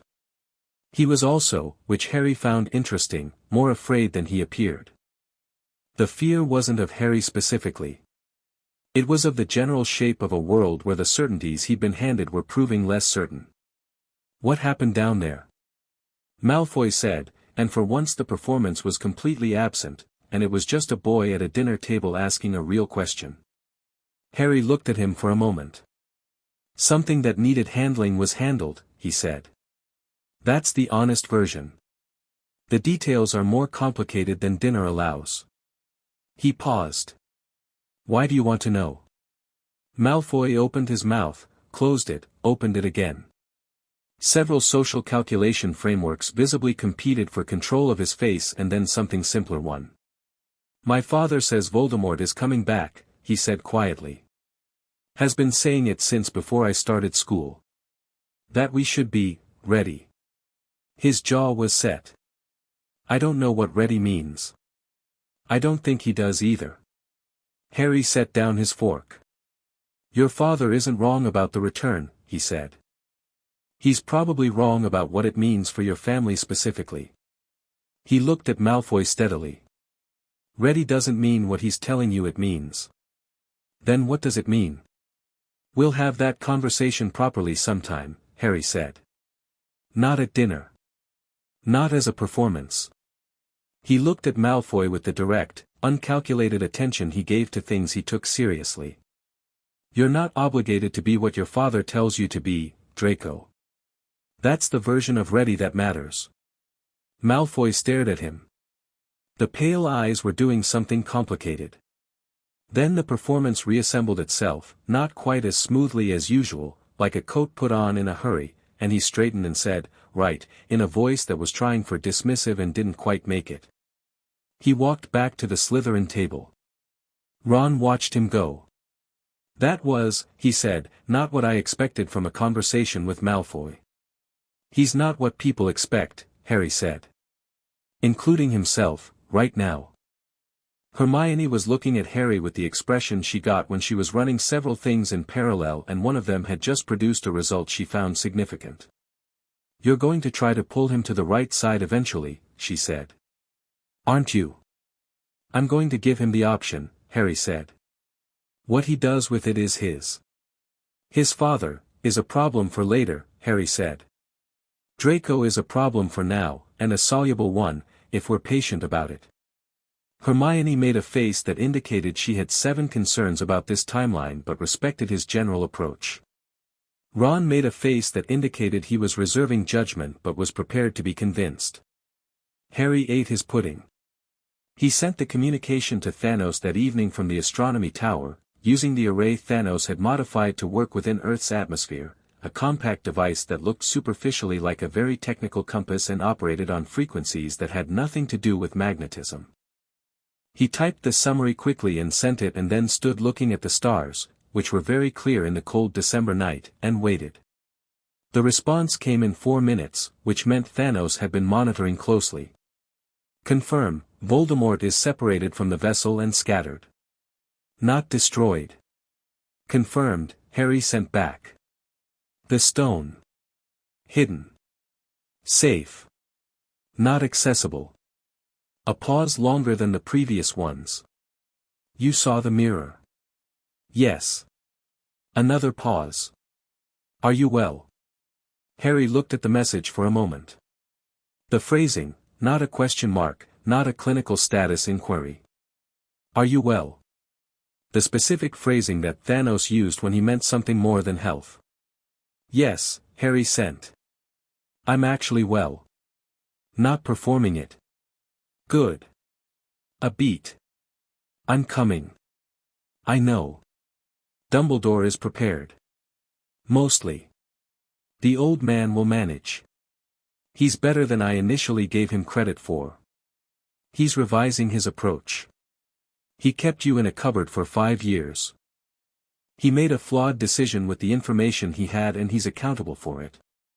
Harry paused, then added, You've made flawed decisions with incomplete information. So have I. The response took longer this time. That's annoyingly fair. I learned from somewhere. I'll arrive Friday. Have the headmaster find somewhere that fits a being of my dimensions. He'll manage. Also, the Mind Stone has settled. Yes. 2 weeks ago. You didn't mention it. You knew. The resonance shift was significant. You've been monitoring my baseline frequency since I was 8. A pause that Harry knew, by now, was Thanos' version of being caught doing something he considered too parental to acknowledge directly. Friday, Thanos sent finally. Friday, Harry confirmed. He put the communicator away and stood for a while longer looking at the stars, at the particular arrangement of them from this specific place on Earth, which was different from the arrangement you saw from Titan and from orbit, and was, in its own particular way, extraordinary. He found Titan's sun, the small cold star in the northern sky that you could only identify if you knew exactly where to look. He looked at it for a moment. Then he went inside. Wednesday brought a summons to McGonagall's office that was not unexpected. Harry sat in the chair across from her desk and looked at the woman who had spent 3 months carefully recalibrating her professional framework for a student who kept not fitting in it, and waited.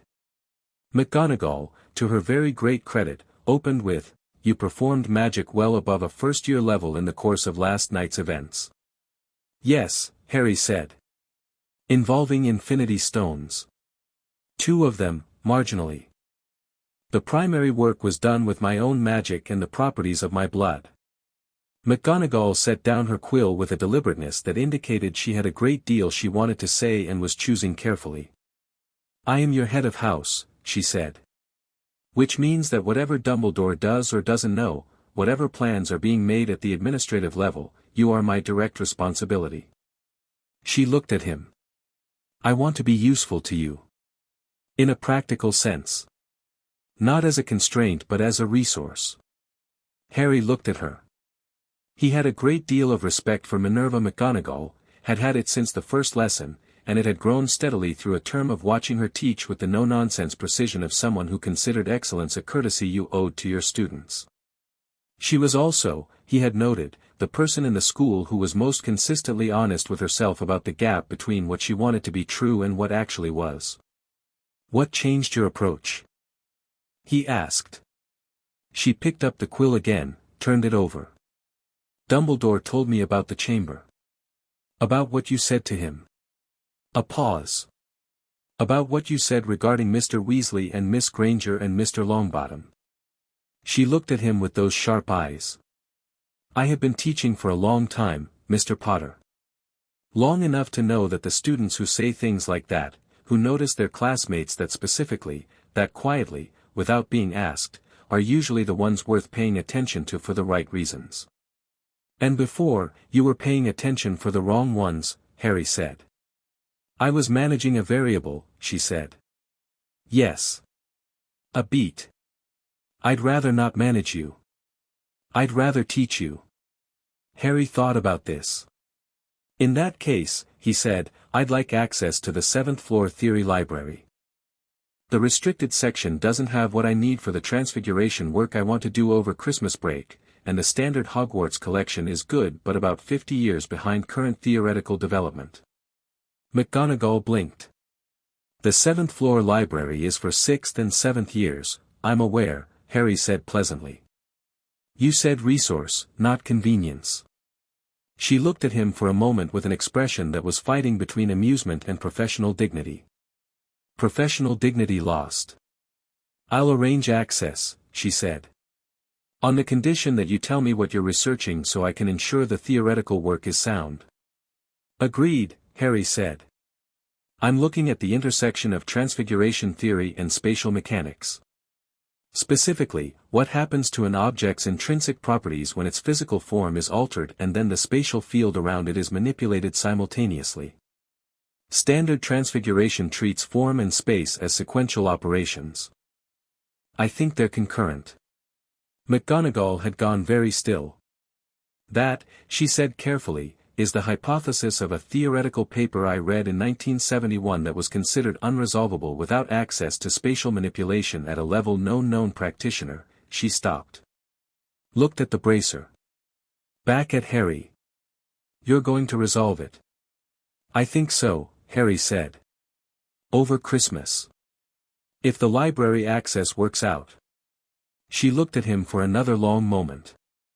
Then she said, you know, when Dumbledore told me a child had been taken from Privet Drive by an alien titan and raised on another planet, my first thought was that the Wizarding Examinations Authority was going to have an absolute nightmare.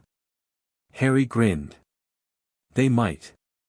My second thought, she said, was that whoever that child became, Hogwarts was going to be different for having them. She picked up her quill with the decisive air of someone returning to work. I think I was right. Library access will be arranged by tomorrow.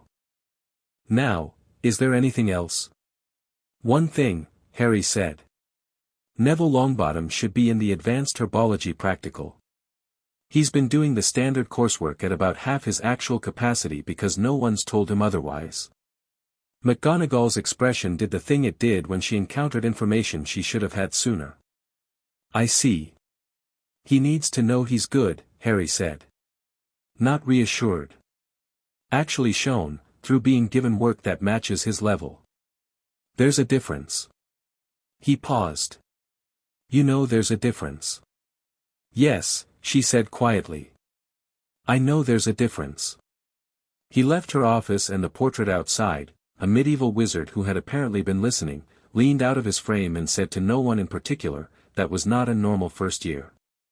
Nobody disagreed. Thanos arrived on Friday at noon. The specific quality of the commotion that preceded him through the castle was different from the usual commotion of unexpected visitors, less the noise of something surprising happening and more the noise of an entire population of people trying to decide whether the thing they were currently seeing required a response and if so, what kind.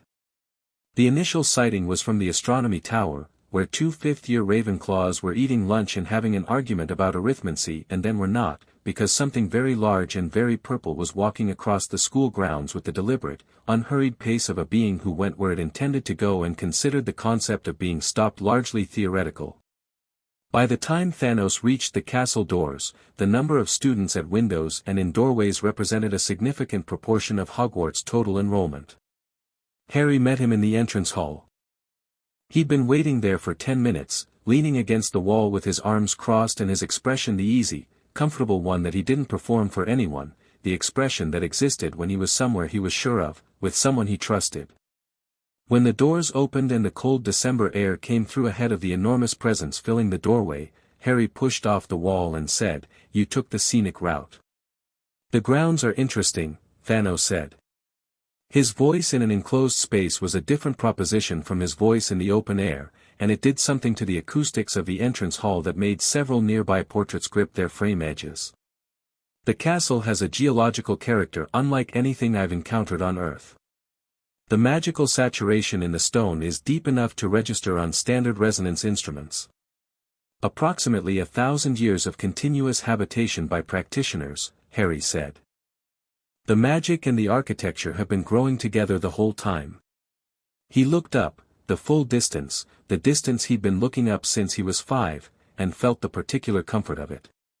Come on. Dumbledore's waiting. He's nervous, Thanos said, starting to walk. His footsteps made the floor resonate with a low, even vibration. He's managed, Harry said. He's been managing for 2 days. He'll be alright once you start talking. I have thoughts about his educational methodology. I told him you would. And his security protocols were, I know, Harry said. Be useful about it, not instructive. Thanos looked down at him. The expression on his face was the one Harry had been reading for 11 years, that particular arrangement that other people found inscrutable and that Harry read as precisely and easily as text. Something between exasperated fondness and genuine respect, the expression of someone who has been argued with by the same person since they were 5 and has, somewhere along the way, decided this is one of the better parts of existence. You're going to tell me what I can and can't say, Thanos said. I'm going to suggest calibration, Harry said. Which you're good at when you try. When I try, Thanos said. You don't always try, Harry said pleasantly. That's honest. They went up the main staircase, which widened slightly at the first landing, the castle making a small, practical accommodation, and toward Dumbledore's office. And the students they passed in the corridors produced a variety of reactions that ranged from backing against the wall to gaping openly to one extremely committed Hufflepuff third year who kept walking with the determinately normal energy of someone refusing to give the universe the satisfaction of having unsettled them. Ron was at the top of the stairs with Hermione and Neville, which Harry had not told them to do and which did not surprise him at all. Thanos stopped. Looked at the 3 of them. Ron looked back with the expression he'd perfected over 3 months of associating with Harry, the expression of someone who was going to treat the genuinely extraordinary thing in front of them as worth engaging with rather than worth retreating from. Weasley, he said. Ron. We've heard about you. Good things, I hope, Thanos said, which was said entirely without irony and landed that way, and Ron blinked. He doesn't do small talk, Harry told Ron. No, I got that, Ron said.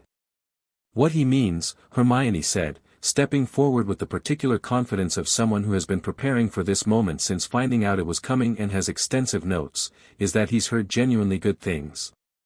Harry talks about his friends specifically and carefully. She met Thanos' gaze, which required tilting her head at a significant angle, and did it without wavering. Hermione Granger.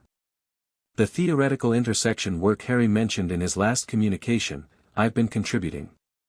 If you want to review the current framework before we lose the corridor window, I can, tomorrow morning, Thanos said. After I've seen the castle and spoken to the headmaster. Currently I would like to speak to Harry in private. Of course, Hermione said, in the tone of someone who was absolutely going to prepare more notes in the intervening time. Neville, who had been quiet, said, I'm Neville.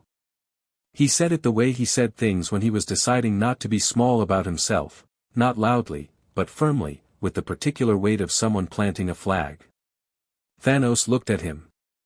The herbology instinct, he said. Harry's mentioned it. Neville went pink but squared his shoulders. Yes, he said. The botanical systems on Titan are unlike anything on Earth, Thanos said. We'll speak sometime. He looked at Ron. And the chess. Harry tells me you're currently the better endgame player. Ron made a face of pure involuntary delight that he then tried and failed to tone down. He said that. He says a great many things about the people he trusts, Thanos said. He always has. He looked at Harry. The office. They went to Dumbledore's office and Thanos sat in a chair that the castle had clearly restructured overnight to accommodate him, the stone and wood having been quietly rearranged into something functional, which Harry noted with appreciation, and Dumbledore sat behind his desk and for a moment the two of them looked at each other. The oldest currently living human wizard and one of the oldest currently living members of an ancient cosmic race, looking at each other across a desk in a Scottish castle, in December. Dumbledore spoke first. "I want to thank you," he said. Thanos waited. "Foreseeing what needed to be seen, in a cupboard in Surrey, 11 years ago," Dumbledore said. His voice was very steady and very direct, with none of its usual performance. "I made a decision that left a child in circumstances I should not have left him in. You corrected that. I am grateful." Thanos was quiet for a moment. "You're not what I expected," he said. "I've been hearing a variation of that statement rather frequently this week," Dumbledore said, and there was something almost wry in it. "The apology is accepted," Thanos said.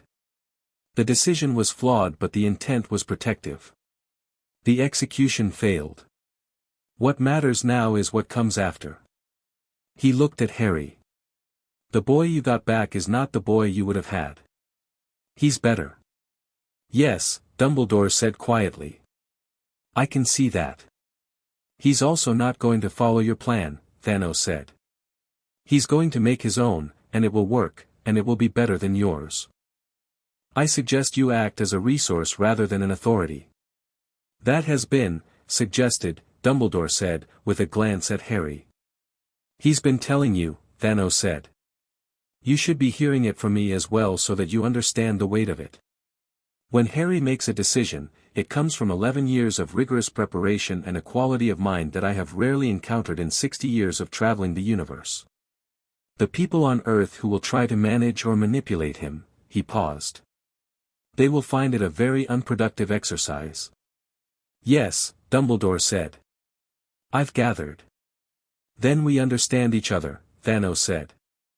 "I believe we do." Dumbledore folded his hands on the desk. "There's one thing I need to address." He looked at Harry directly. "The Horcruxes." Harry went still. "I have known for some time," Dumbledore said.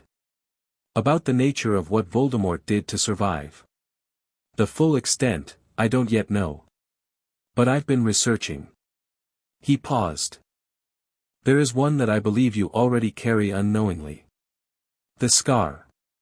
Harry touched it, not dramatically, just the brief, automatic gesture of a hand going to a place that had been referenced. He looked at the bracer.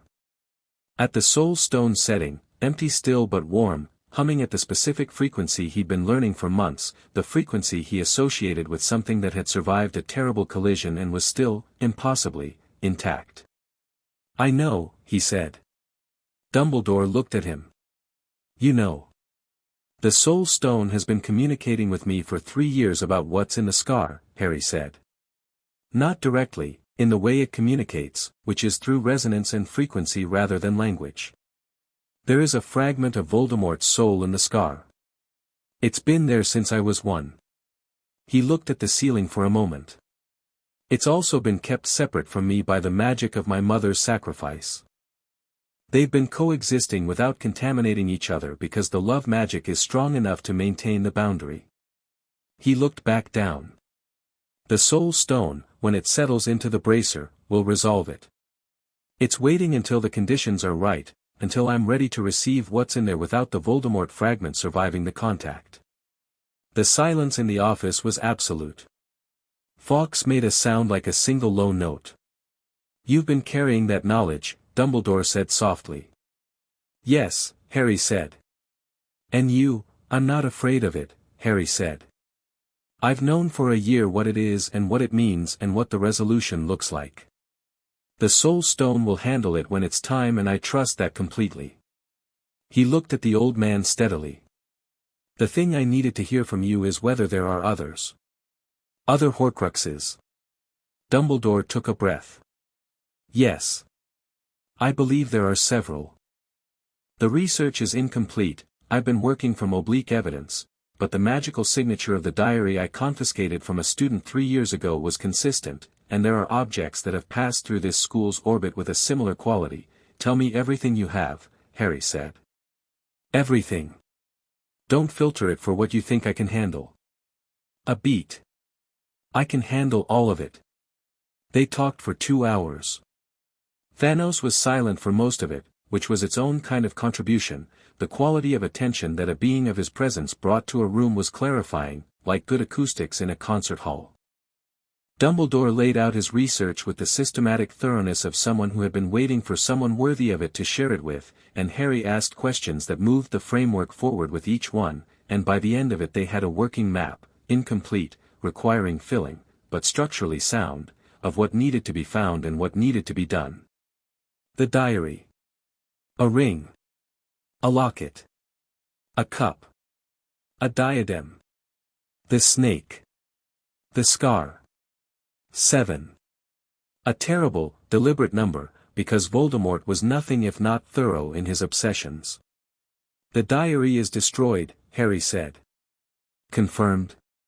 Confirmed, Dumbledore said. A basilisk fawn, 2 years hence, in the Chamber of Secrets, well. That was the plan. The plan needs revising, Harry said. I'm not going to wait 2 years to deal with a Horcrux that's currently attached to a school diary that is presumably in circulation. You know where it is? Lucius Malfoy, Harry said. Based on your description of how it came to be here 3 years ago and the movement patterns you've traced. He has it. He looked at Thanos. Is there a clean way to deal with a Horcrux soul fragment without Fong or Fiendfire?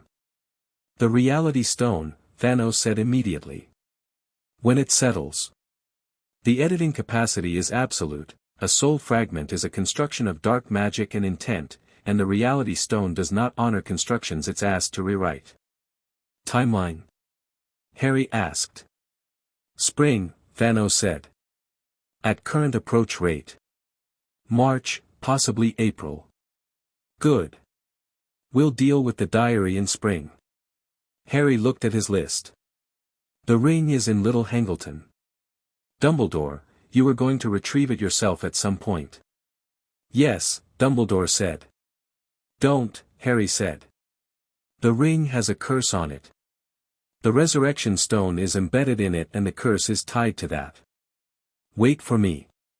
He met the old man's eyes. Wait for me. The resurrection stone is, it's something I need to handle myself anyway. For reasons I won't explain right now. Dumbledore looked at him steadily. You know what it does? Yes, Harry said. And I know what it would mean to me specifically. And I know exactly why I'm not going to use it the way people use it, and I know exactly why I still need to be the one to find it. He held the gaze. Trust me on this one, Professor. A long pause. Then, I trust you on this one, Dumbledore said.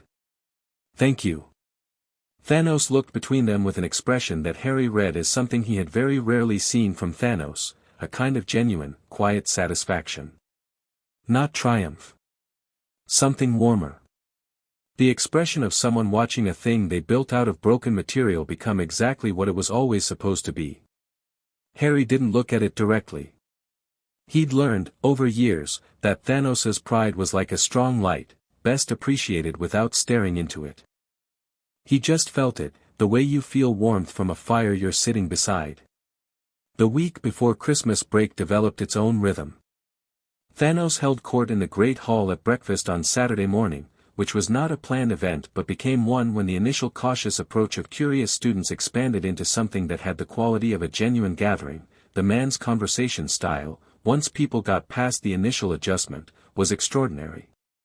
He talked about planetary geology and cosmic history and the philosophical underpinnings of resource theory and 3 different frameworks for understanding time, and he asked questions back that were so genuinely interested in the answers that even the shyest members of the audience found themselves talking. Hermione and Thanos talked for 3 hours about theoretical magic, and Harry sat nearby and read and occasionally added a word and felt something warm and large in his chest that he identified, eventually, as the specific happiness of people you love meeting each other and finding each other worth meeting. Fred and George Weasley attempted, on the second day, to prank Thanos with a modified canary cream, which Thanos detected at approximately 6 feet of distance, set aside with 2 fingers, and then looked at them both with the assessment he gave to things he found genuinely interesting. The detection mechanism in the sugar is clever, he said. The intended effect is limited.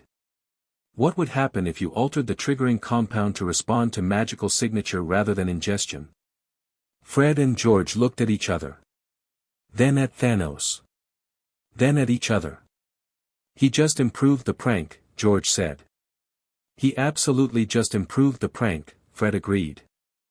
We like him, they said together. Ron, who had been watching this, leaned toward Harry. Your guardian just helped the twins develop a better prank. He has a soft spot for applied creativity, Harry said, turning a page. He'd never admit it.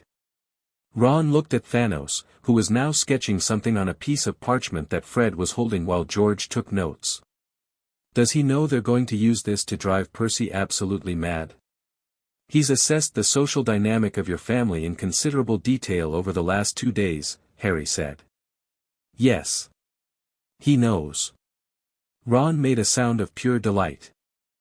Neville had his herbology conversation with Thanos on Sunday afternoon, in the greenhouses, and came back to the common room afterward with the expression of someone who has had a particular kind of experience, the experience of someone else taking the thing you're best at and treating it with the full seriousness of scholarship rather than the mild approval of it's nice that you like plants.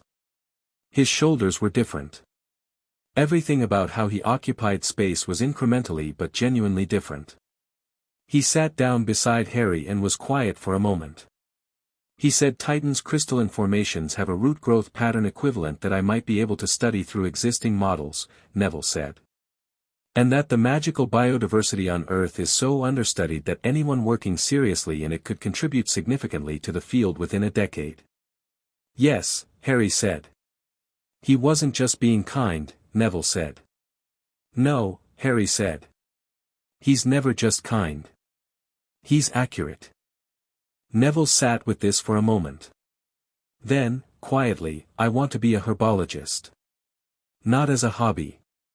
Professionally. As scholarship. He looked at Harry. I've never said that out loud before. It sounds right, Harry said. When you say it. Yeah, Neville said. It does. The last night before the Christmas break, with most students already packed and full of the buzzing energy of impending freedom, Harry sat on the astronomy tower roof, outside, legs hanging over the edge, the castle's warmth pushing up through the stone under his hands, and Thanos stood beside him, which required the tower to accommodate him with a slight restructuring that the castle performed without complaint. You've built something here, Thanos said. Yes, Harry said. In 3 months. It felt faster than that, Harry said. Or, it felt natural. Which might be the same thing. He looked out at the dark grounds, the lake black and still and enormous, the forbidden forest a dense edge to the night. This is my place. I didn't know I was going to feel that, coming here. I expected to observe it, study it, operate within it. He paused. It feels like mine. It chose you, Thanos said. The castle. We chose each other, Harry said. That's different. Thanos was quiet for a moment. The cold was significant and the stars were very clear and the bracer on Harry's wrist caught the starlight in the 2 settled stones and sent it back blue, white and gold. The Horcruxes, Thanos said. I know, Harry said. The one in the scar, is not what I'm concerned about, Thanos said. The one in the scar is contained and the soul stone will resolve it. What I'm concerned about is the ring and what it holds and what you said to Dumbledore about the resurrection stone. Harry was quiet. You want to see your parents, Thanos said. Not accusingly. With the gentle precision of someone who has known you long enough to see around the corners of your stated reasoning. I want to say goodbye properly, Harry said. I saw Mum in the mirror. It was something. It was real. He turned the bracer over. The resurrection stone shows the dead. I won't pretend I don't want to use it. But I also know what it does to people, the way it holds you in place, shows you what you've lost instead of what you have. I won't use it like that. He looked up at the stars. I just want one conversation. With both of them. One real one, with words. And then I want to put the stone somewhere it can't trap anyone. Thanos looked at him for a long moment. That's what you meant when you said you needed to be the one to find it. Yes. Because someone else might not put it down. Because someone else, specifically, would not put it down, Harry said. He was thinking of Dumbledore's face when the ring had come up. The particular quality of pain that moved through the old man's expression, the grief of someone who had been carrying something catastrophic for a very long time. He didn't say this. Thanos knew. Then we find it before Dumbledore does, Thanos said. Spring, Harry said. After the reality stone. After the diary. Then the ring. Thanos nodded. Then, Harry. He turned. Thanos was not looking at the sky or the grounds. He was looking at Harry with the expression that had approximately 4 known uses, all of them significant. What? Harry said. You did well, Thanos said. This term. The stone, Quirrell, the chamber. The choices you made about Dumbledore, about your friends, about Malfoy. The way you've engaged with this place. A pause. You did very well. Harry looked at him. Then back at the grounds. I know, he said. But it's good to hear. A pause. Thanos made a sound that was the closest thing he did to a laugh, a low, compressed sound that expressed something genuine and was gone quickly, like a door opening on warmth and closing again before the room cooled. The next year will be harder, Thanos said. I know that too. Voldemort will be thinking carefully about what he encountered here. He'll return differently. He'll have addressed the gap your mother's magic exploits. I know, Harry said. But I'll be different by the time he does. The stones are coming. The work continues. He looked at the bracer. And I have people now. Real ones. He felt the weight and warmth of that, Ron asleep in Gryffindor Tower, Hermione probably not asleep but very organized about being awake, Neville with his shoulders different, the castle pressing up through the stone under his hands. That changes the math. Yes, Thanos said. It does. They sat in the cold for a while longer, the man who had changed everything by opening a cupboard door 11 years ago and the boy who had walked out of it, and the castle under them kept its patient watch, and the stars did what stars do, which is burn.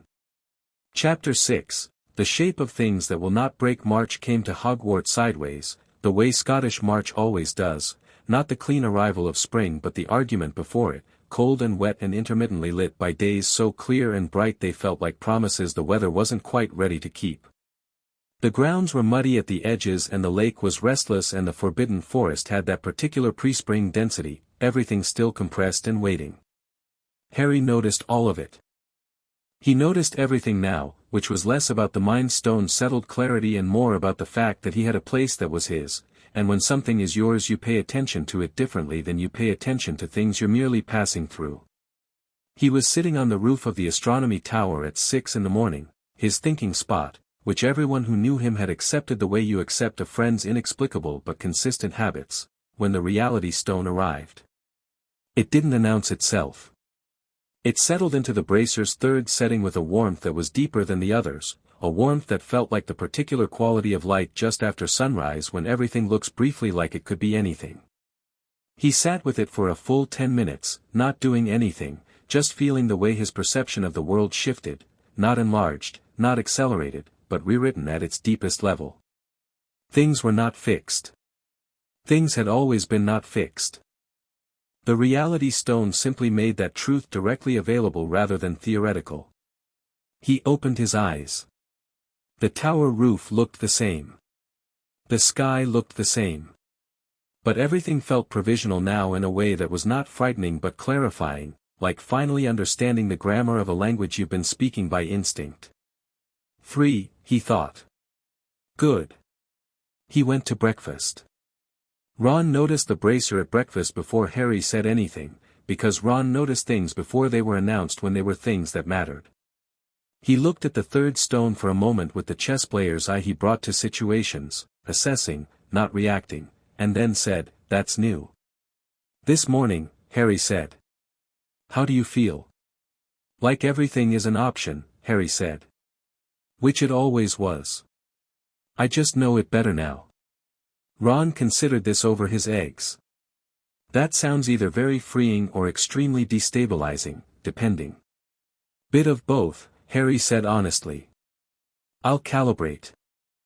Hermione arrived 3 minutes later with her notes already out. She had developed, over 6 months, the habit of arriving at breakfast with whatever she'd been working on the night before, which meant breakfast was frequently a continuation of whatever intellectual thread had been running when she'd gone to sleep.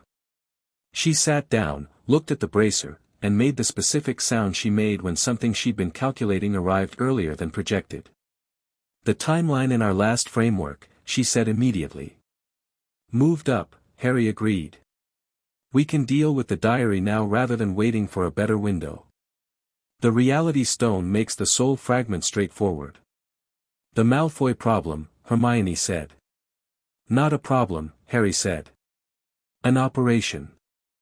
Ron looked between them with the resigned acceptance of someone who had learned that his two best friends would begin complex planning conversations the moment a new variable was introduced and that the correct response was to ask the right questions rather than wait for a briefing. "What's the shape of it?" he said. Harry looked at him. "Lucius Malfoy has the diary. He needs to not have it." He paused. "And it needs to be destroyed without him understanding what it was, because if he understands what it was then Voldemort knows we're hunting the others." "How do you make him give it up without knowing why he's giving it up?" Ron said. "Draco," Harry said. Ron set down his fork. "You're going to use Draco." "I'm going to give Draco an option that benefits him and incidentally resolves our problem," Harry said. "The distinction matters." Hermione was writing. "Does Draco know about the diary?" "No," Harry said. "Lucius keeps his operations compartmentalized. Draco knows his father is a Death Eater in waiting and knows the family has dark artifacts, but the specifics are above his current clearance." He looked across the great hall to where Draco was sitting at the Slytherin table, eating with the slightly brittle composure he'd had since December, since the dinner conversation, since whatever had started shifting in him that he hadn't named yet. "He's been thinking about what I said. He's been thinking about it for 3 months. You've been watching him," Ron said. "I've been watching everyone," Harry said. "But Draco specifically, yes." Hermione looked up from her notes. "He came to the library Tuesday," she said. "I didn't mention it because I wasn't sure it was significant. He asked me for help finding something in the dark arts history section." She paused. "He said it was for an essay." "It wasn't for any essay I knew of." "What was he looking for?" Harry said. "Historical cases of wizards who changed allegiance," Hermione said. "Whether it was possible without consequences. Whether there were precedents." Harry was quiet for a moment. "You didn't mention it," Ron said to Hermione. "I wasn't sure whose business it was," she said, with the slight defensiveness of someone who had made a judgment call and was now uncertain about it. "It's ours," Harry said. "Not critically. Everything touching this situation is ours. We said that in January." He looked at her steadily. "Not a criticism. Just, in future." Hermione nodded once, precisely, with the air of someone updating an internal protocol. "In future," she agreed. Harry looked across the hall at Draco again. Draco was looking at his plate with the expression of someone who has been having a private argument with themselves for an extended period and is approaching either a resolution or an escalation. "Tonight," Harry said. "I'll talk to him tonight." He found Draco in the library at 8 o'clock, which was not a coincidence because Harry had arranged it through the castle, a door left open here, a staircase redirected there, the quiet cooperative magic of a building that understood what was needed and helped without being asked. Draco was at a table in the back, with a book open that he wasn't reading, in the specific posture of someone who has come to a place because they needed to think and have found that thinking is not cooperating. Harry sat down across from him. Draco looked up.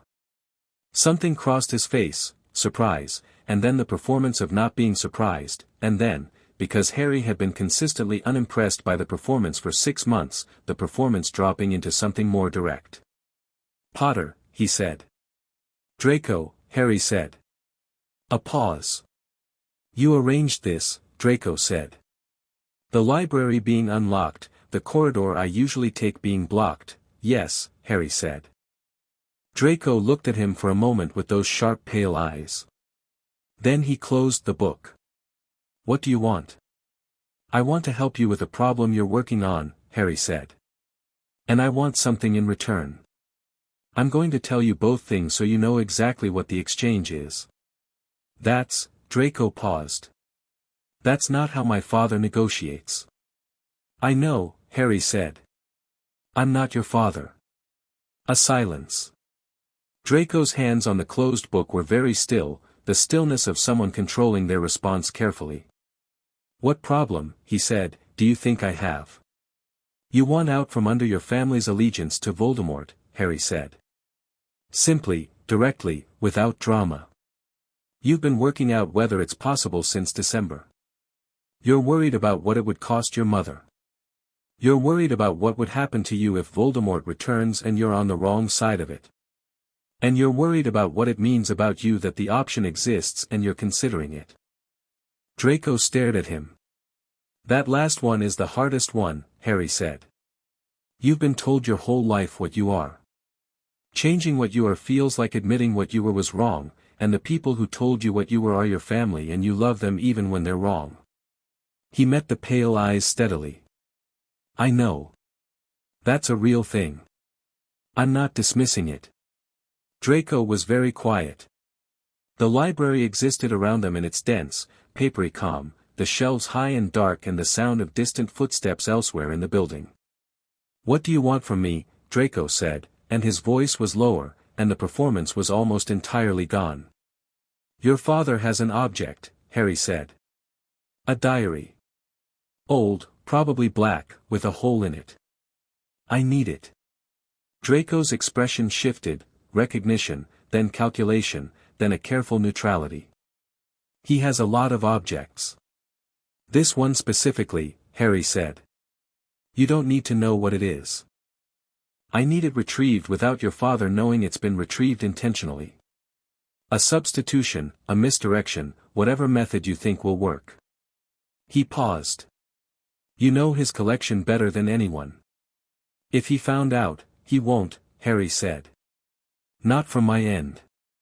Not from Hermione's or Ron's. What your father knows about this will be exactly what you decide he knows."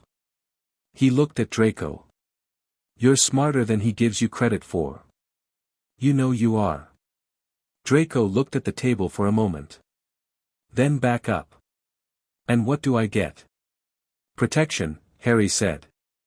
"Genuine protection, not theoretical. When Voldemort returns, and he will return, Draco, that's not uncertain, you will not be on the wrong side of it. You and your mother." He paused. "Not because I'm buying loyalty.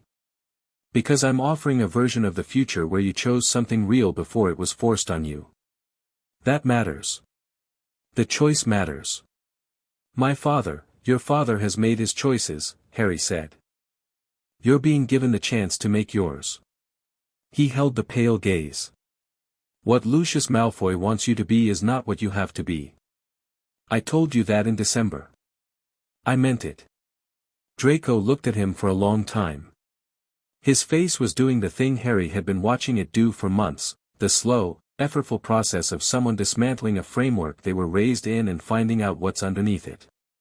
It was not a comfortable process. It wasn't meant to be. "The diary," Draco said finally. "I'll get you the diary." "Thank you," Harry said. "Don't thank me yet," Draco said, with a flash of something that was almost his normal sharpness. "My father's security charms are better than most," Harry said. "I know. Take your time." Do it right. We're not in a rush. He stood. And Draco, talk to your mother. Before anything else. She'll know what you're considering before you tell her. Mothers usually do. Draco looked at him. How would you know, he said.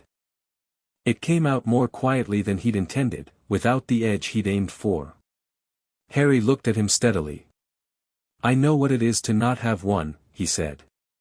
And I know what the good ones do. From observation. He paused. Talk to her. He left the library, and behind him Draco sat alone with the closed book and the large dim shelves, and whatever was shifting in him continued its slow, necessary work. The diary arrived on a Wednesday in the second week of March, via the castle's internal mail, a small package addressed to Harry in handwriting he didn't recognize, which meant Draco had been careful enough not to use his own. No note. Just the diary, wrapped in plain cloth, with the particular magical signature that Harry had been sensitized to for months, the cold, compressed wrongness of a Horcrux soul fragment, unmistakable once you knew what you were feeling for. Harry brought it to the room of requirement, which he'd found in February through a combination of castle communication and Hermione's research into Hogwarts architectural anomalies. Ron and Hermione were already there, he'd sent word ahead, and the room had arranged itself into something that suited the purpose: stone floor, no furniture, good acoustics, walls that could take magical impact. Hermione had the basilisk Fong research. Theoretically, she said, the Fong works because the venom destroys the magical construct at the soul fragment level. The venom is uniquely corrosive to that kind of enchanted structure. But the reality stone edits, Harry said. The soul fragment is a construction. I can rewrite it. He held the diary at arm's length and felt the fragment's presence within it, pressing against the enchanted pages, dark and aware, with the particular quality of something that had been waiting in the dark long enough to become angry about it. Be careful, Ron said.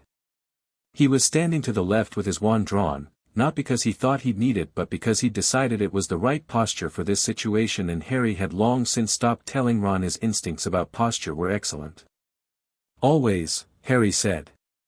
The reality stone's warmth moved through his hand, through the bracer, and Harry let his perception sink into the diary the way you push your hand into water, feeling the layers of it. The original object, the enchantment's riddle, had layered into it over years of meticulous dark work, and underneath everything, the fragment.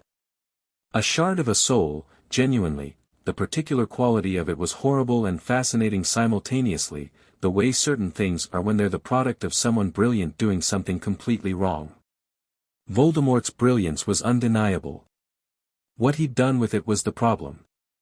Harry found the fragment and rewrote it. Not violently.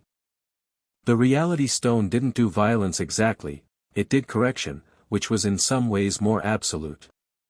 He looked at the construct of the soul fragment and found its architecture and removed it from the equation the way you remove a load-bearing error from a proof. Clean.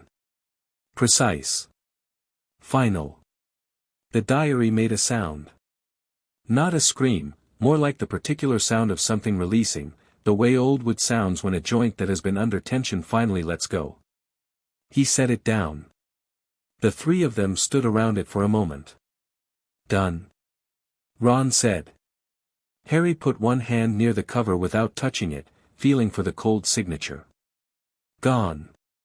Just an old diary now, faintly magical from decades of enchantment proximity but empty of the thing that had made it dangerous. Done, he said. Hermione let out a breath that she had clearly been holding for some time and then immediately tried to look like she hadn't been holding it. Ron lowered his wand. Harry set the diary on the floor and looked at it for a moment. 1, he said. 5 to go, Hermione said. Not counting the scar. 6, Harry said. Counting the scar. He looked at her.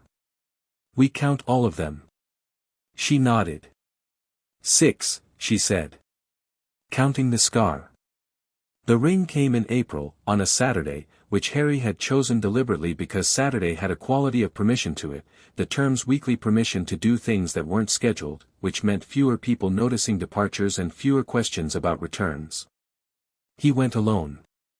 He'd told Ron and Hermione where he was going. He'd told Thanos, who had responded with a 12-point checklist of precautions that Harry had read and implemented and then added 4 points of his own, which Thanos had reviewed and approved with the specific energy of someone who would never entirely stop being a teacher regardless of how old the student got. He'd told Dumbledore, who had gone very still and then said, very carefully, Harry. The resurrection stone, and Harry had looked at him and said, I know what I'm doing and I know what I'm not going to do, and Dumbledore had been quiet for a long moment and then said, I trust you on this one, the same words he'd used in December, and this time they landed differently, less a concession, more a genuine handing over. Little Hangleton was grey and cold in April, the way small villages in England are when the season hasn't made up its mind yet. The gaunt shack sat at the edge of the tree line with the particular quality of a place that has been abandoned by everything except whatever was embedded in it, the magical residue of a family that had been brilliant and had spent that brilliance hating everyone and everything until there was nothing left but the hating. Harry felt the residue as he approached and found it sad in the particular way that wasted things are sad, not tragic, not dramatic, just the quiet grief of potential turned entirely inward until it destroyed itself. The ring was where Dumbledore's research said it would be, under the floorboard, in a box that had protective enchantments layered on it that were genuinely impressive. The Gaunt family had been paranoid and skilled in equal measure. Harry removed the enchantments with the patience of someone who had been taught to respect a lock before breaking it, and took the box, and opened it. The ring was dark gold, old, with a crack in the stone already, the crack Dumbledore had mentioned in passing without explaining, which Harry suspected was connected to the Deathly Hallow history in a way that Dumbledore hadn't yet decided to share. The stone in its setting was black, faintly iridescent, and it hummed at a frequency that Harry's awareness recognized. The resurrection stone. He felt its pull. He'd expected to feel it, had prepared for it the same way he prepared for things that were going to require something from him specifically. The pull was not metaphorical. It was a genuine magical force, the draw of something ancient designed to respond to human grief and longing by offering what grief and longing most want, and Harry had enough of both, in his particular quiet way, that the pull was real and present and nothing to be embarrassed about. He held the ring without putting it on. He felt the Horcrux inside it, the soul fragment, smaller and more degraded than the diaries, spending long decades in a box under a floorboard. He removed it the same way he'd removed the diaries, with the reality stone, clean and final. The ring lost its cold signature and became just an object. Just an object with a stone in it that could call the dead. He looked at it for a long moment. Then he turned it over 3 times in his fingers. The air changed. It was subtle, not dramatic, not the thunderclap of Gothic fiction, but a shift in the particular quality of the space around him, the way a room changes when someone enters it. Not one someone. 2. He looked up. They were not entirely there. That was the right way to describe it, not the solid presence of living people but not the absence of ghosts either. Something in between. His father was tall and dark-haired and had his face in the way that mirror reflections have your face, the same but reversed, and he was looking at Harry with an expression that had too much in it to name from a single angle.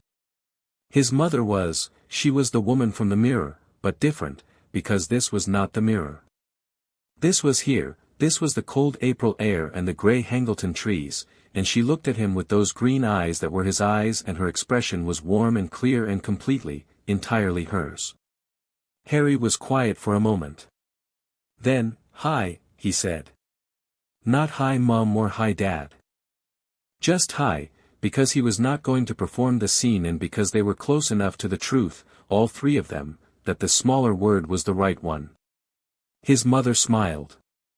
It was the same smile from the mirror and it was also different because this was not a reflection but a presence, however incomplete, and the difference mattered. His father tried to say something and the sound was faint, the limitation of the stone, the gap between whatever they were now and the air of a cold April morning, and Harry watched him manage it and then, "You're extraordinary." Faint, imperfect, real. "I had good teachers," Harry said. His voice was steady. He had made peace with this being a moment he lived through rather than was destroyed by, and he intended to honor that. "Both of you." And then, afterwards, someone who saw what I needed and gave it to me without being asked. His mother's expression at this was complicated and warm simultaneously, gratitude and grief and something that might have been relief. I wanted to say goodbye, Harry said. Properly. With words. He paused. I've been carrying you both for a long time. I wanted you to know that. And I wanted you to know that I'm all right. He looked at them. I'm actually all right. Not performing it, not managing it. Actually. His mother put her hand out, the same gesture from the mirror, and Harry held up his free hand and the distance between them was exactly as it was, unchanged by the gesture, which was how it was supposed to be. The dead were not meant to be held. The war, Harry said. Voldemort. I know what I'm doing and I know what it's going to cost and I know what it's going to require from me. He met his father's eyes, and then his mother's. I'm not afraid of it. And I'm not alone. He paused. I wanted you to know that. Specifically. His father managed another word, proud. Just the one, but it was clear. His mother was crying, or doing the equivalent of it, and Harry let himself feel the weight of that fully and without defense because he'd promised himself he would, not the grief that holds you in place but the grief that is just the true shape of love, the part of it that acknowledges what's real. Okay, he said softly. I'm going to put the stone down now. And I need you to go back, and I need it to be okay that I'm doing that. He looked at them both steadily. Is it okay? His mother nodded. Very clear. His father's expression said yes in a way that didn't need the word. I love you, Harry said. Both. That's not a complicated thing. It's just true. He closed his hand around the ring. He set it on the ground. The presences faded, and the air of the field went back to being ordinary cold April air, and the grey sky continued being grey, and Harry stood there alone for a moment while something in him completed a process that had been ongoing for 11 years, not ending, not going away, but changing shape. Settling into something that could be carried differently. He picked up the ring. He would destroy the casing and keep the stone itself was a deathly hallow and had a different disposition than the Horcrux casing. He would figure out what to do with it properly later, when the full picture of the hallows was clear. He walked back to the road where the return port key was waiting. Before he stepped onto it, he turned and looked at the shack one more time. At the grey sky. At England, which was his in the way that Titan was his, differently, for different reasons, with different roots, but genuinely. Right, he said, to the air. Let's get back to it. Spring reached Hogwarts properly in May, and with it the specific quality of pre-exam anxiety that descended on the castle like a weather system, making the library perpetually occupied and the corridors full of people walking with books open and the common room a landscape of revision notes and varying degrees of existential concern. Harry did his revision in the mornings and spent the afternoons either on the Quidditch pitch or in the room of requirement, where the ongoing Horcrux strategy work had developed into something extensive, maps and timelines and theoretical frameworks that Hermione had organized into a system so comprehensive that Thanos, reviewing it on his last visit in April, had said it was better structured than several professional intelligence operations he'd encountered and then asked Hermione if she'd considered strategic analysis as a field, which had produced the look she produced when given an idea she needed approximately 6 months to fully process. The Quidditch final against Slytherin was on the second Saturday of May, and Hogwarts treated it the way Hogwarts treated all Quidditch finals, as an event of approximately the same significance as geopolitical upheaval, which was frankly what it felt like from the inside. Harry caught the snitch at the 14-minute mark. Not because he was showing off, he caught it because he saw it and his body knew what to do and he did it, clean and direct and without drama. He came back to earth to the sound of the Gryffindor stand doing something that approached structural concern for the seating, and Oliver Wood was crying openly in a way he was refusing to acknowledge as crying, and the twins were performing some kind of victory ritual that appeared to involve a lot of altitude.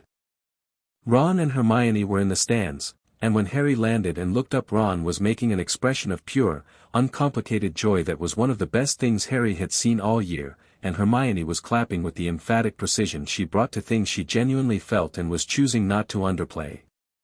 He walked off the pitch and the team surrounded him, and he let the celebration be what it was, warm and loud and real, people who had worked together taking a moment to feel good about it. He had spent too many years in the compound watching Thanos not allow himself those moments, thinking the austerity was discipline rather than loss, to make the same choice. Draco Malfoy was in the stands at the edge of the Slytherin section. Harry caught his eye briefly on the walk back in.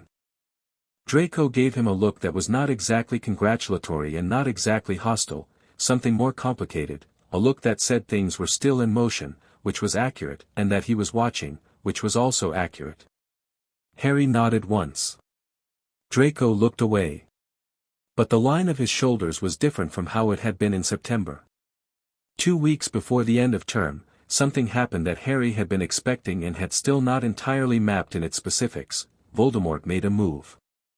Not through Quirrell. Quirrell was still recovering, would be recovering for some time. Not through any agent Harry could identify in the school.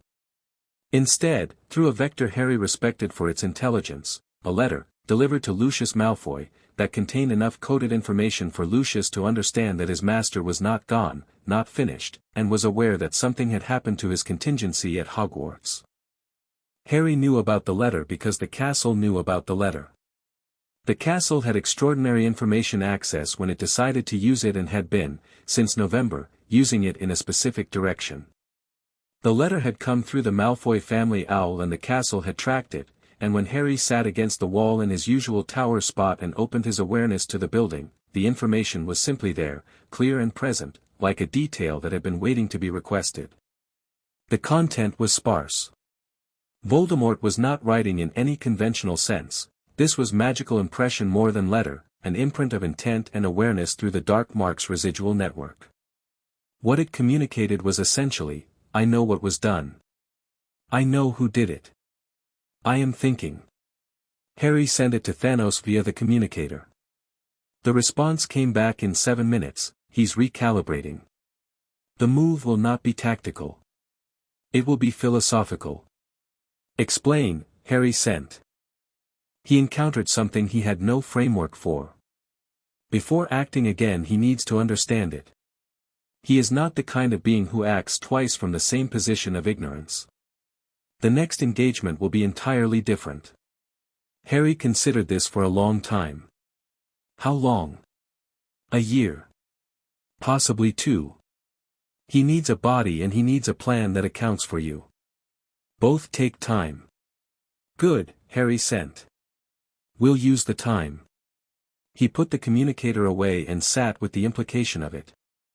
Voldemort thinking carefully about Harry. Voldemort studying the gap between what he'd expected and what he'd found, trying to build a framework that could contain it. He was not underestimating Harry again. He would approach the next encounter entirely differently, and that made him more dangerous in a specific way and less dangerous in another. A Voldemort who was thinking clearly was more capable, but also more comprehensible, more possible to anticipate.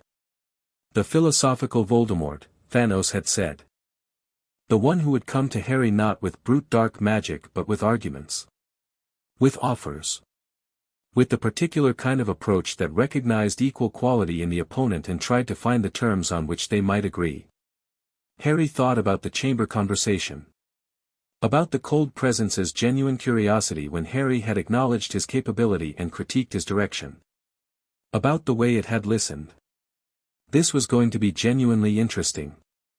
He filed it, not with dread but with the quality of attention you give to something that is going to require your full capability, and you are, for the first time, starting to look forward to it. The last week of term had its own texture, exams finished, the pressure releasing into the particular lightness of people who have been under sustained stress discovering their shoulders again, the common room louder and easier than it had been for weeks, the days long and warm and the grounds full of students who had remembered they lived somewhere beautiful. Harry spent the week between the library and the grounds, doing the thing he'd learned from years of living beside someone who worked constantly, using rest deliberately, as maintenance rather than collapse.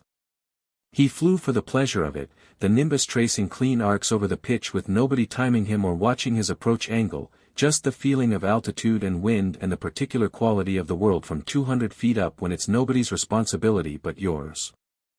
He talked to Neville about the end-of-year herbology practical results, which had been extraordinary. Professor Sprout had sent Neville a personal note that Neville had read 4 times in the common room and then folded very carefully and put in his trunk. They sat in the greenhouse on the last Tuesday of term and Neville talked about his summer plans and his grandmother's reaction to the practical results and Harry listened, and it was easy in the way things are easy when they're real. Hermione finished her end-of-year notes, which filled 2 notebooks and included a complete theoretical framework for next year's Horcrux research, a preliminary reading list for second-year coursework, and what appeared to be the first draft of a paper on cross-system magical mechanics that she was planning to show Flitwick, and she and Harry spent an evening in the library going through it together while Ron played chess with himself nearby, occasionally asking for confirmation that his strategies were sound and receiving honest answers. "You're going to be published before you're 14, Harry told her. She looked up. "That's not, there are procedural barriers, Flitwick will help navigate them," Harry said. "He's been waiting for someone to finish this research since 1974. He'll move every barrier personally." Hermione was quiet for a moment, looking at the notebook. Then she said, quietly, "When I was at my primary school, the teacher told my mother I was going to have trouble making friends because I was," she stopped. "Too much," Harry said. "Yes." She met his eyes. "You've never made me feel like that." "You're not too much," Harry said. "You're exactly enough, and the problem was always the measuring system." He looked at her steadily. "What you are is what this work needs. What this year needed. What next year is going to need." He paused. "You know that." "I'm starting to," she said. "Good," Harry said. "Finish starting." She made the sound that was almost a laugh. On the last evening, when the trunks were packed and the owls were restless and the castle had the particular quality it always had on the last night of term, something between completion and anticipation, the sense of a breath held between one thing and the next, Harry sat in his usual tower spot and looked at the bracer. 3 stones settled. 3 settings empty. He could feel the others coming, not distant, not theoretical, but present in the way of things that are moving toward you at a pace that is their own and will not be hurried. The Power Stone's frequency had been audible since March, warm and substantial, with the quality of something that had been deciding and had made its decision. He gave it 3 months, maybe 4. The Time Stone he felt differently, patient and deep and with a humor to it, which surprised him and also, somehow, didn't. Time was funny in the way that anything is funny when you've been around long enough to see the patterns. The Soul Stone was the one he thought about most. It had been near since before the others, humming at that warm frequency he associated with his mother, with the mirror, with the April field in Little Hangleton. It was waiting for something specific, and he trusted the waiting because the Soul Stone had never given him cause not to. The castle breathed around him. The grounds were dark and the lake was still and the forest was its usual dense, breathing darkness, and somewhere in the school Ron was probably playing chess against himself and losing in interesting ways, and Hermione was probably not actually asleep yet. He thought about what Thanos had said in December on this same roof. "You've built something here." He thought about what was coming, Voldemort's careful recalibration, the remaining Horcruxes, the war that was not yet a war but was building with the patient inevitability of weather, the encounters ahead that would require the full weight of what he was and was becoming. He thought about the stones completing their approach, one by one, each one a further integration of what he'd been growing toward since he was 8 years old, sitting in the vault on Titan reading about things that were moving toward him. He was not afraid of any of it. He was, genuinely, looking forward to it, in the specific way that you look forward to something that is going to require everything from you and you know, with clean and unperformed certainty, that you have everything to give. The castle's awareness moved through the stone under his hands in its familiar warm current. Harry pressed his palm flat against the tower roof and felt it, all of it, the whole building, every room and corridor and courtyard, the people sleeping in it, the history accumulated in its walls, the magic deep in its bones that had been growing for 1,000 years and had found, in the last year, an unusual point of resonance. He was going to come back here every year until he was done. He was going to come back here after he was done.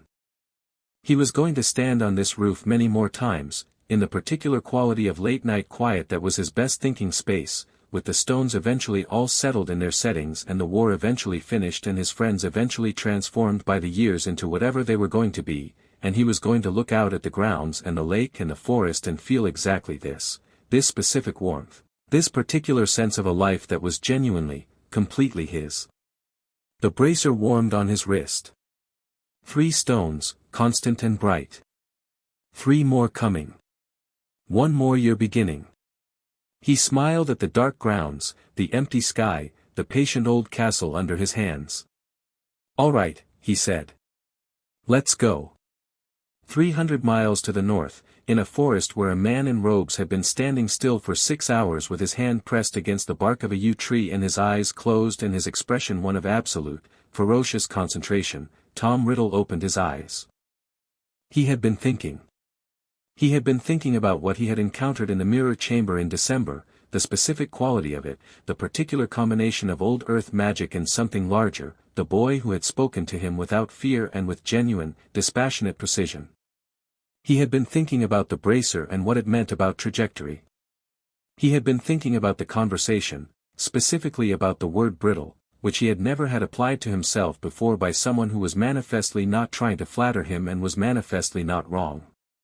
He had been thinking about what it meant to encounter something genuinely new. Tom Riddle had not been surprised by anything in 40 years. He had been frustrated, opposed, temporarily halted. He had not been surprised. He was thinking about that now, about what it meant, about what to do with it, about the possibility, genuinely new and genuinely strange, that the person who was going to oppose him most effectively in the years ahead was someone whose capacity he respected, and that there might be, he turned the thought over carefully, analytically, without sentiment, there might be something more interesting available than simple conflict. He was not ready to act. He was thinking. And Harry Potter, 300 miles south on a tower roof, felt the thought in the way that certain presences could be felt at a distance by those attuned to the same frequencies, not the cold probe of attempted legitimacy, not the seeking pressure of a Horcrux fragment. Something different. Recognition. 2 intelligences of genuine quality, on opposite sides of an approaching conflict, recognizing each other across distance, in the way that things of real substance recognize each other, not warmly, not as friends, but with the honesty of acknowledgement that precedes everything real. Harry felt it, and held it, and set it aside. Not for today.